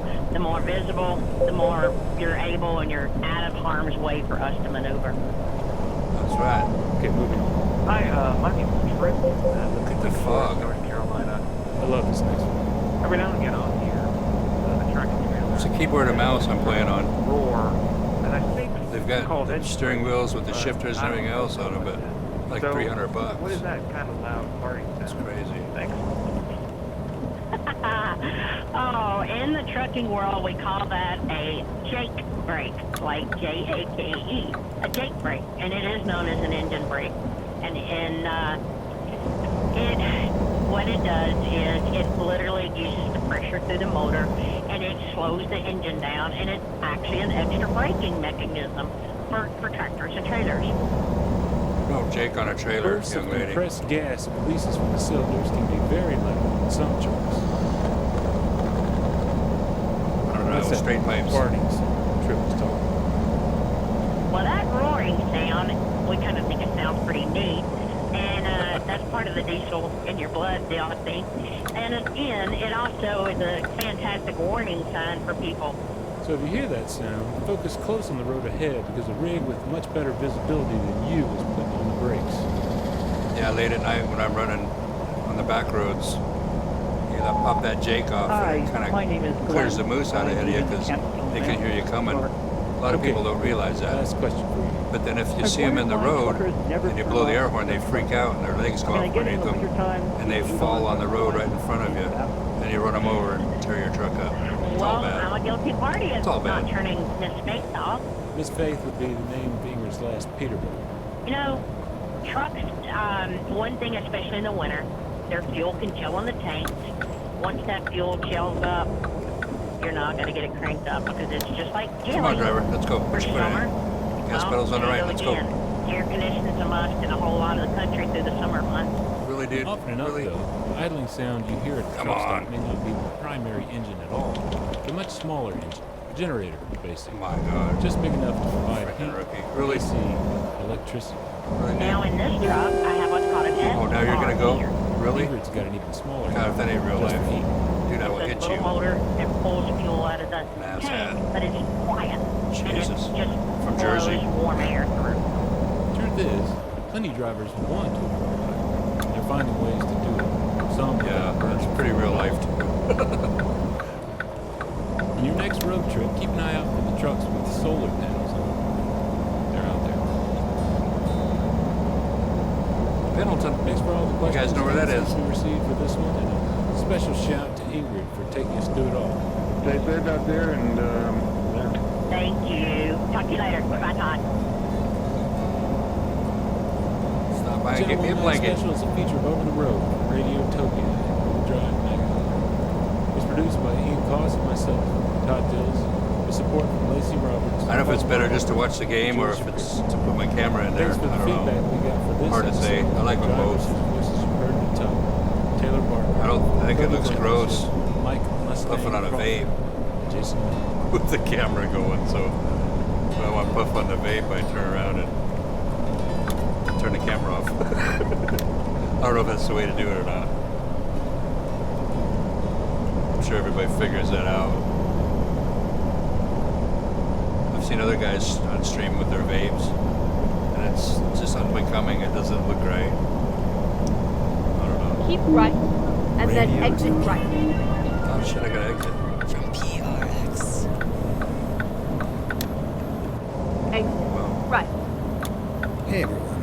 Hey everyone. We'll be back with episode 5 Keep on right. Thursday. And then turn right. Today we wanted to give you another update.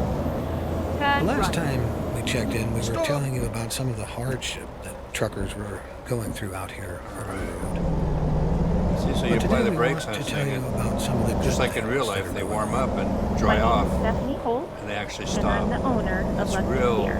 accurate So in the in middle of last week, simulation. Denise It's and I wheeled crazy. into the Lucky Blows me Steer away. restaurant in Wapakoneta, Ohio.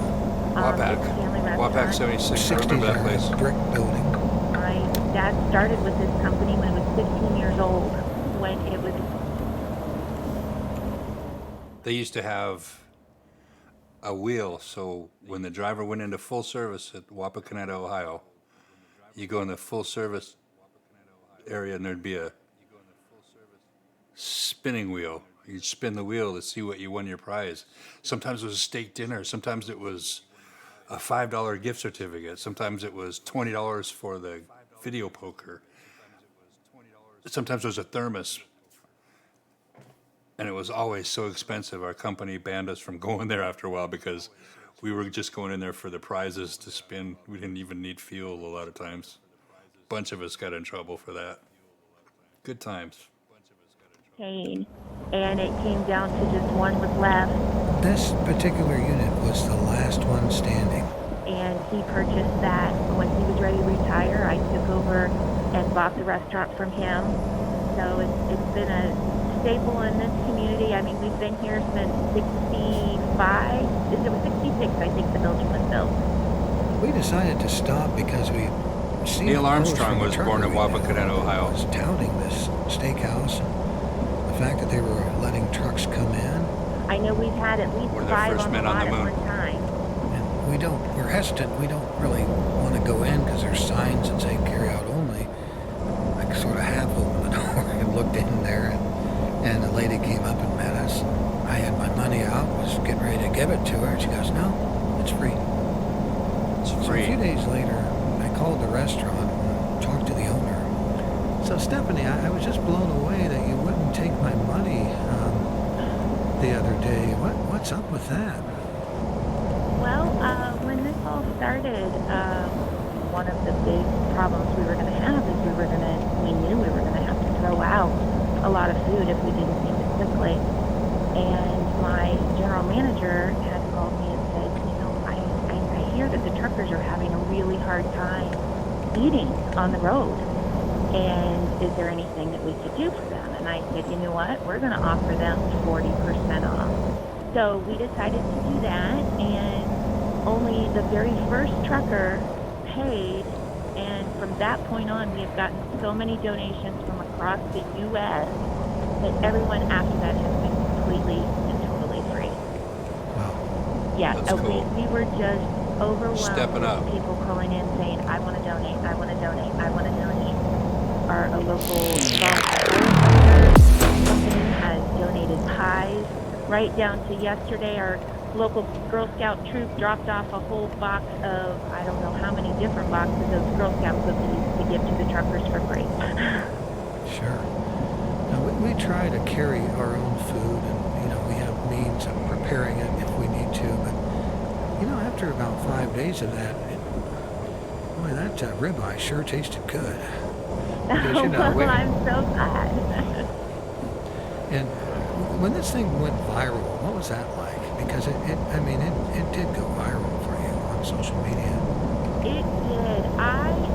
The funny thing was, when I made that post, I didn't even post that we were in Ohio. We've had people from Texas, from Georgia, to know there are so many people out there that are appreciative. It gives you a little faith in humanity again. I see you go around the corners with the keyboard. It's real choppy. Thank you for that. The steering wheel, they can just turn real smooth. I'm glad you enjoyed your trip here and that your food was good, and I'm glad we were able to help you as well. Oh yeah, I'll be back. Perfect. Right on. Okay, we'll sign off for now, and thanks again for talking to us. Thank you. You have a good day. Bye. Bye-bye. Let's pause that one. Let's see what... Oh, it's just the radio. Got some radio here.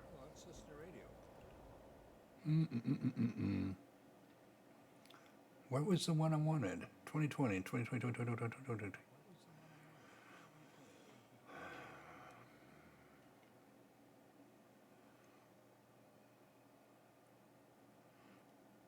Oh, 2020, it's at the top.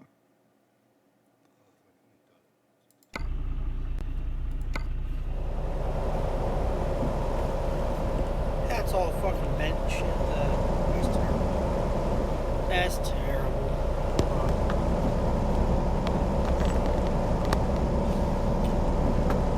Oh, yeah. Oh, Jesus. Somebody could told me to turn the wipers off. It'd be squeaking. Hey, driver, can you help me out here? My trainer is asleep in the bunk, and he's telling me to go inside and get this here blinker fluid because it's kind of low. Blinker fluid. I was wondering if this Man, truck I stop forgot here mine. sells the automatic blink fluid. Yeah, no, I can find the diesel spark plugs in there, Bob. I don't know. You said squirt plugs? Yeah, you better get yourself some spark plugs in there. They're probably a little wire in there. You're not going to I heard about them carburetor belts now.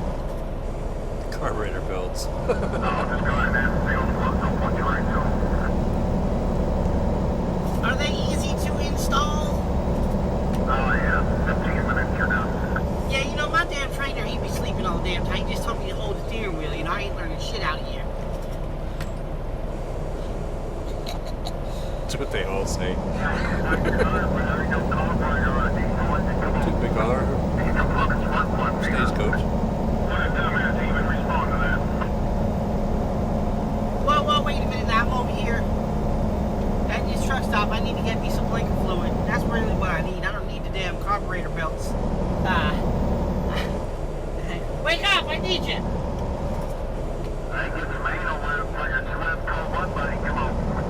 Hey, do they have that Astro Slide Plus in there? I don't have nobody in my sleeper. That's a quite clean bagger. I was looking, I heard this infomercial about Astro Slide Plus with the water-resistant cream. It's supposed to make your fifth wheel real slippy and slidey. Called PB Lube. What the hell kind of conversation did I walk back to the church on? Well, you see, the commercial come on late in the evening on one of them trucker channels, and it's supposed to make your backside of your fifth wheel real nice and greasy, so that way when you back up underneath your trailer, it penetrates it real nice. There's absolutely no one conquers in that, is there? Don't do it, driver. I said don't do it. What's going on, everybody? We're down here in Laredo, Texas. Early early in the morning getting ready to polish up this rig of mine, and I figured there was some chatter on the radio, you know. Yeah, driver, the blinker fluid, though, about the blinker fluid, we already talked about the Astro slide. Do I dump that into the blinkers itself, or, If you're smart, you'll go get them fantastic oxygen, air, CO2, evaporator, H2O, automatic blinker fluid creator. And you won't have to worry about that blinker fluid no more. The truck will create it all on its own. oh man, the technology has come a long way. Holy shit. Only $6,000 per blinker, come on.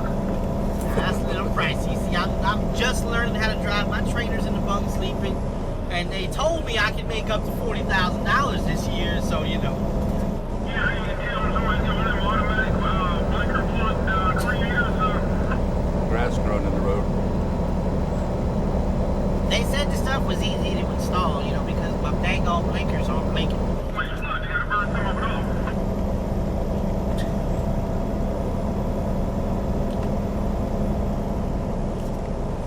Why has this truck stop got all these blindside parking spaces? Blindside parking You space. can't see out that side of your face. How do you see out of your face?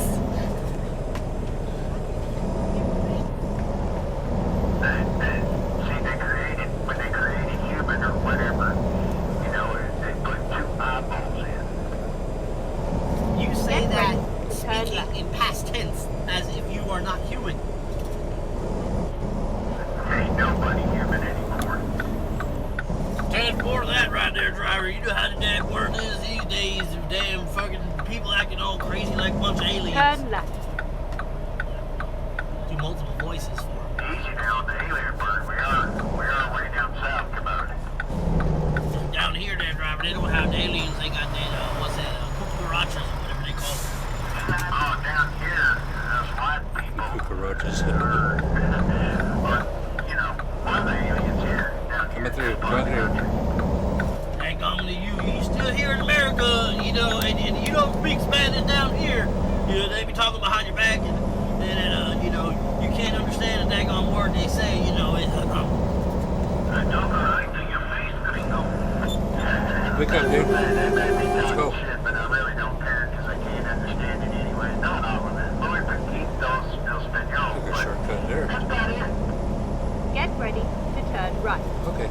I'll tell you right now, when I was in the military, they taught me a couple of things. They were like, you know, when you get off the boat, they would go down there, and then you ask man, oh, senor, uno cerveza, por favor. Turn right. One more beer, please. And chicas, please. Chicas would be, Boy Grande Chi-Chis. Come on. Hey, I'm sorry to interrupt y'all conversation. I'm trying to figure out this blinker fluid situation. Jumping the curb, damn Chicken rookie. daggone trainer here sleeping, and he says the blinker fluid's low, and I need to get him some And blinker. right there. Must be a Swift truck that fell asleep with the blinker on. I'm in a fuel island, you know. I was just sitting there taking my 30-minute break, you know, like normal. Oh, yeah. You guys having a barbecue there? You want me to shut the hell up? Gonna go fishing? Who are you talking to? You're only taking your 30 minutes there, shit. I ate breakfast and took a shower and took my 30 minutes. I hadn't even started yet. Come on. Take that out, break goddamn fuel island, I'll kick your ass. Whatever, dude. I got a 55-gallon drum of 4-bass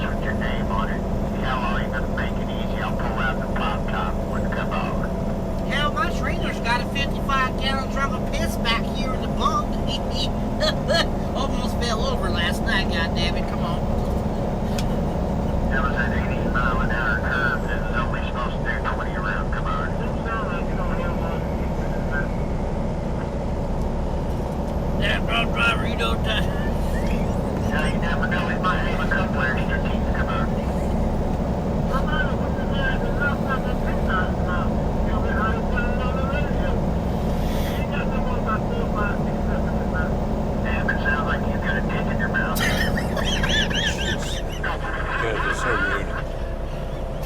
Oh, man. Like you can't get that damn thing out.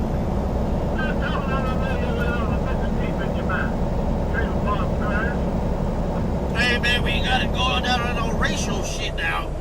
See, we were having a normal conversation about anal lube and damn blinker fluid, and now we're talking down. You ain't got to bring all racism into the daggone thing. God damn. Good bunch of people talking.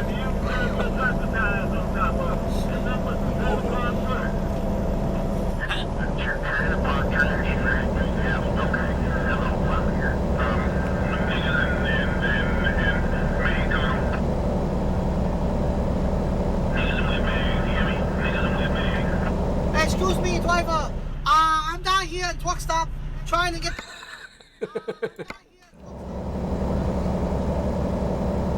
Rest of the story. Late one summer, word reached out. The rest of the story.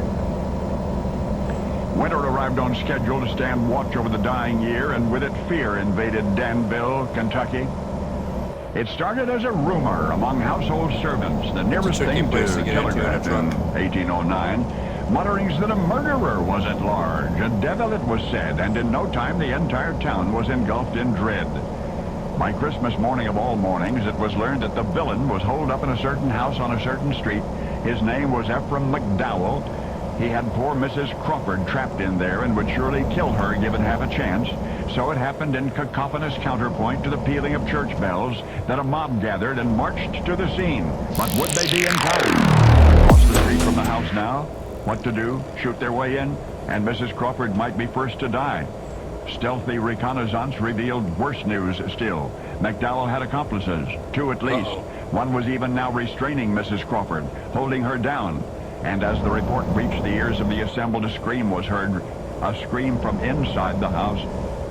There was but this left to do, declared one of the townsmen in a loud, clear voice. Let the assassins know what awaited them should Mrs. Crawford be further harmed. And with that, the man produced a long, heavy rope, deftly tossed one end of it over the lowest branch of a tree beneath which they stood, and shaking his fist, he shouted to the house across the way, lay hands on that woman at your peril. And a cry of affirmation rose from the crowd. He knows the road by Meanwhile, radio, inside the I guess. house, there was heard promptly following the shouts, a sharp, insistent rapping on the front door. Mrs. Ephraim McDowell, who was also inside the house, hearing the menacing knock, withdrew a pistol from a desk drawer, and trembling, she went to answer it. And as the door squeaked ajar, the man on the other side announced himself. I am Dr. William Copper, he smiled. I have only just moved to Danville. I am here to observe, he said. He might have added, I am here to observe medical history. For until then, no surgeon anywhere had dared cut into a patient's abdomen to remove an ovarian tumor.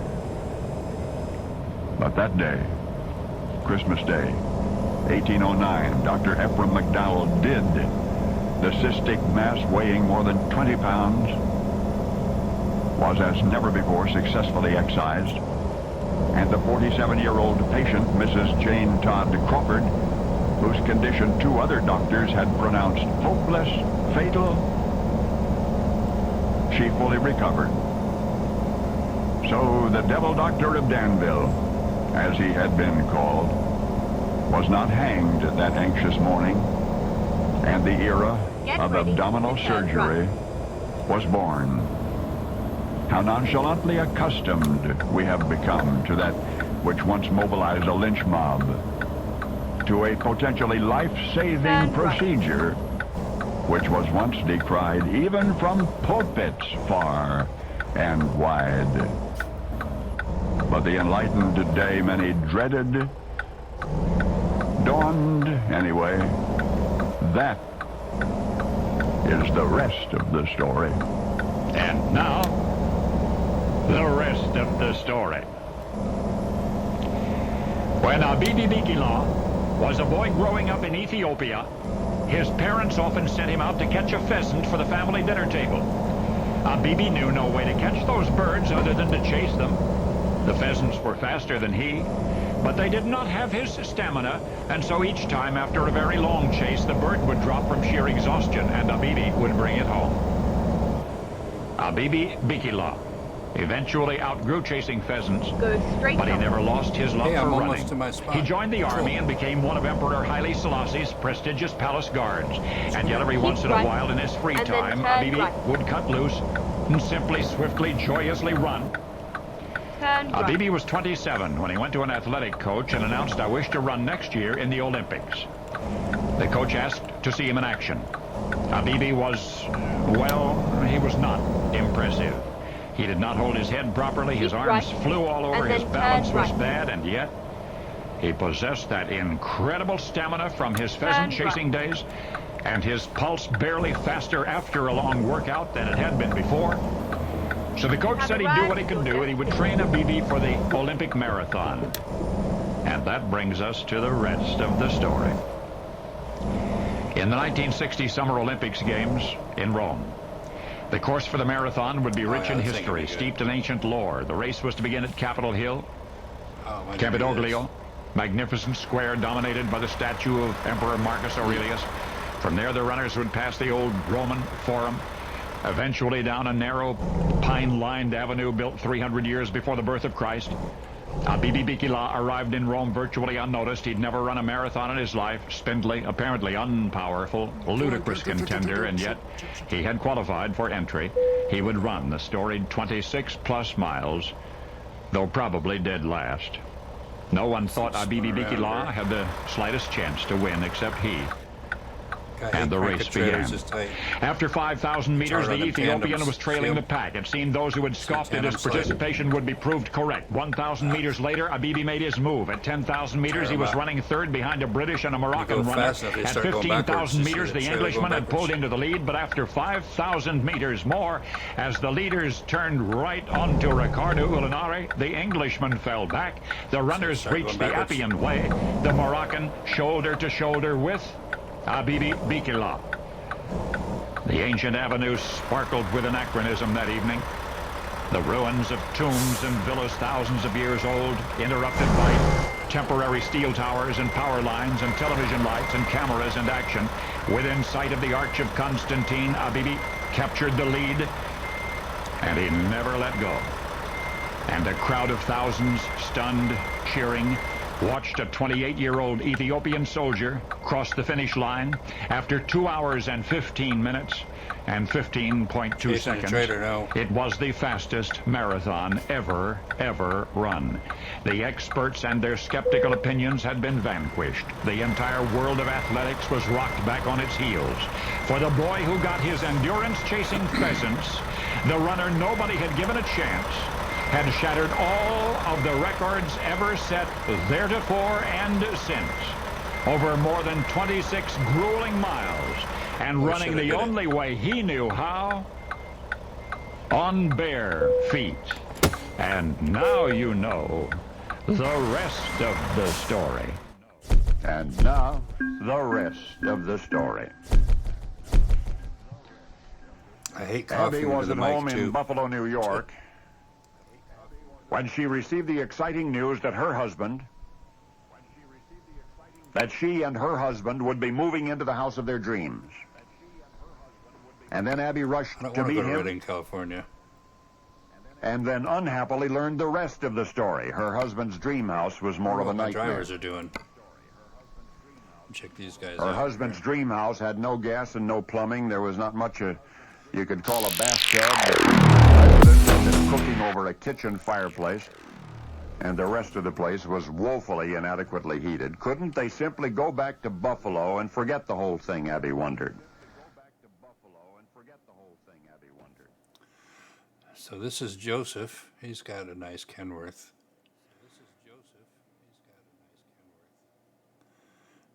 See what he's been up to. From Bellingham to Albuquerque. 14,000 empty pallets.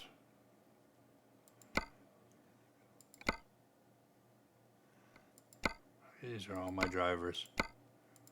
Women are better drivers. Don't tell anybody I said that.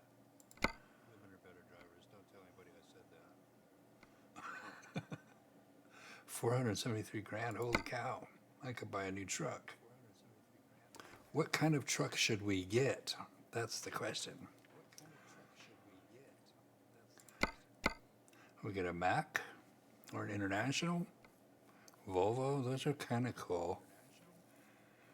Peterbilt. Peterbilts are good. Let's check out Peterbilt.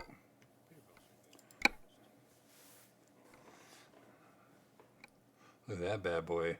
389. Yeah. Oh, daddy. Let's customize this bad boy a little bit.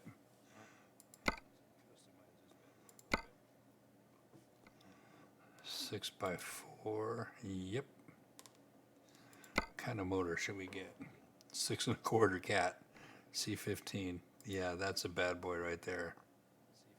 53,000. And we're going to power it with this old little Allison? Nah.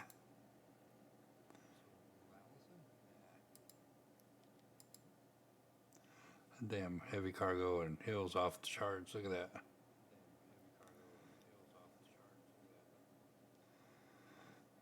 With retarder, yeah.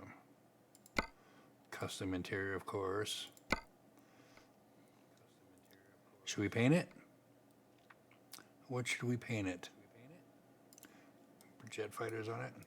Damn, that's cool. Hey, I like that. What do you think of that?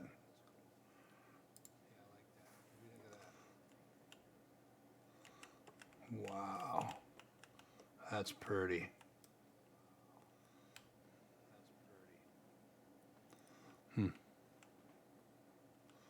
Stars. Yeah, I think she's a badass. That's a nice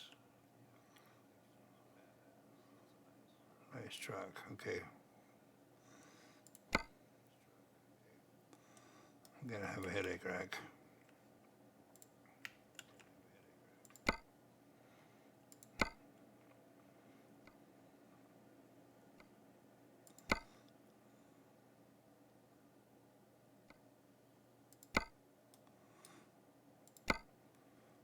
Turbo wing? Yeah, those are stupid.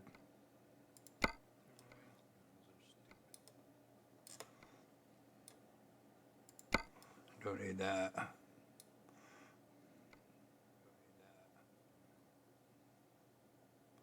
No beacon? Put beacons on there. Put some big old horns. Yeah, baby.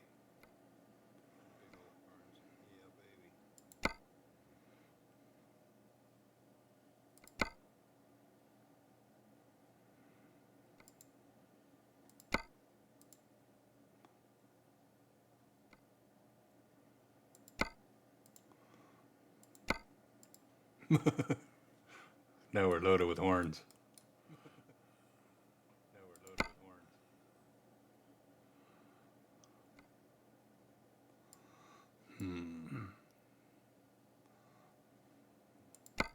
Put some side skirts on it. Like that. Ooh.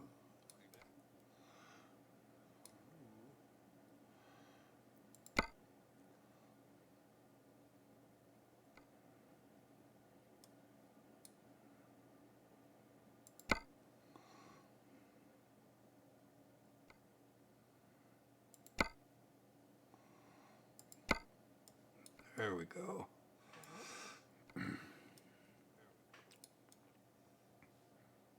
That's a nice truck. What do you think?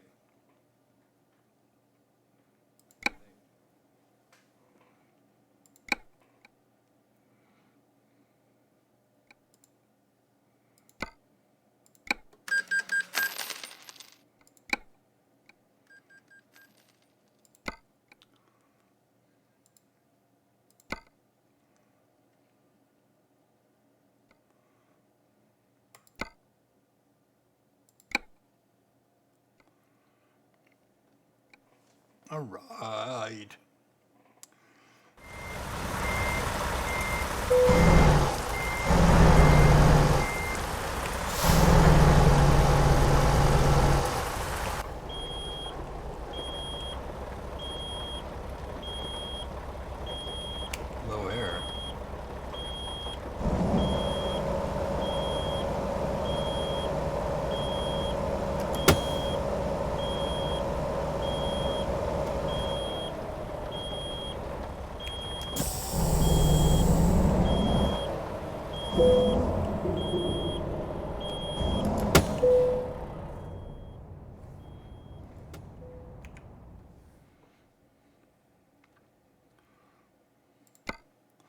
go try out our new Peterbilt.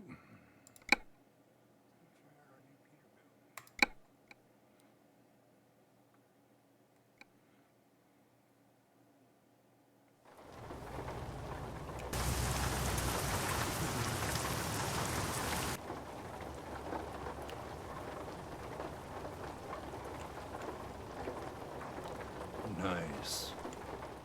Get the mirror set up a little bit.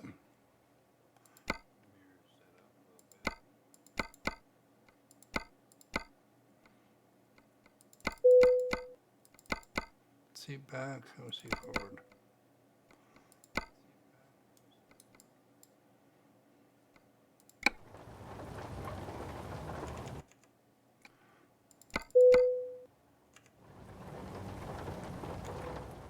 I'll be able to see the fuel gauge.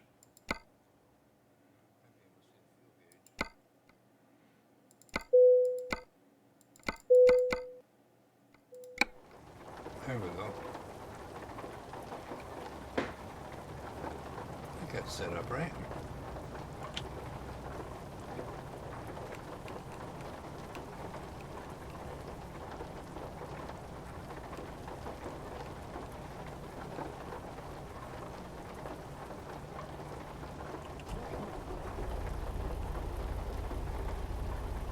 Cool. I'm liking it.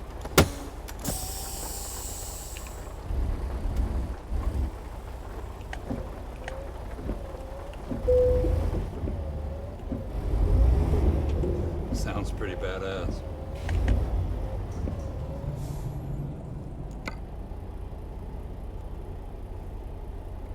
I might as well take a nap here.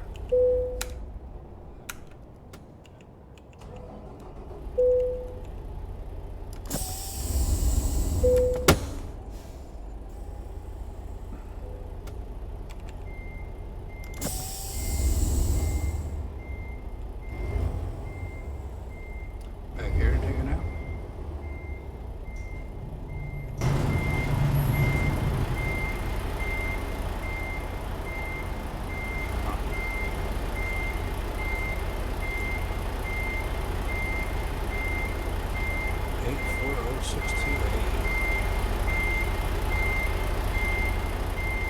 Yeah, that's a pretty truck.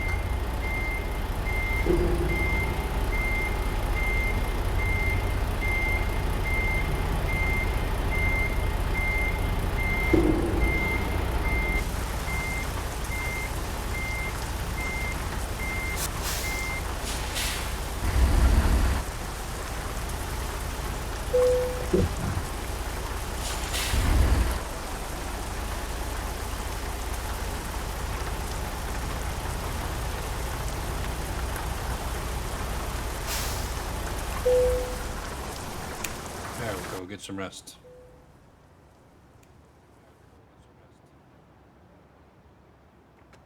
Process. For a grizzled old trucker like... Hey, over-the-road fans, we want to tell you about a podcast that we think you'll love. It's called On Something.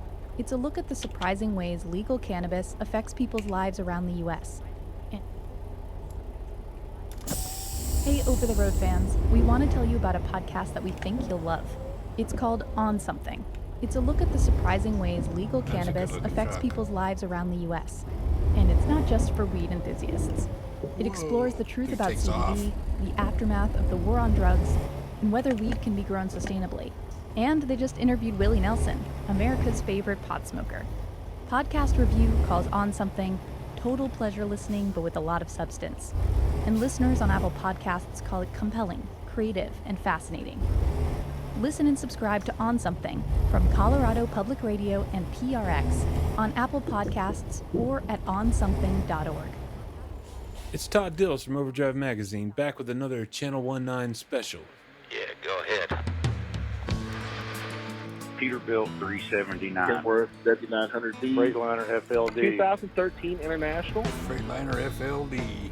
Part of a driver's job is to know their equipment Turn right. inside and out. 13 speed. 62-inch sleeper. W900. 455 horse engine with 3,642,686 miles on it.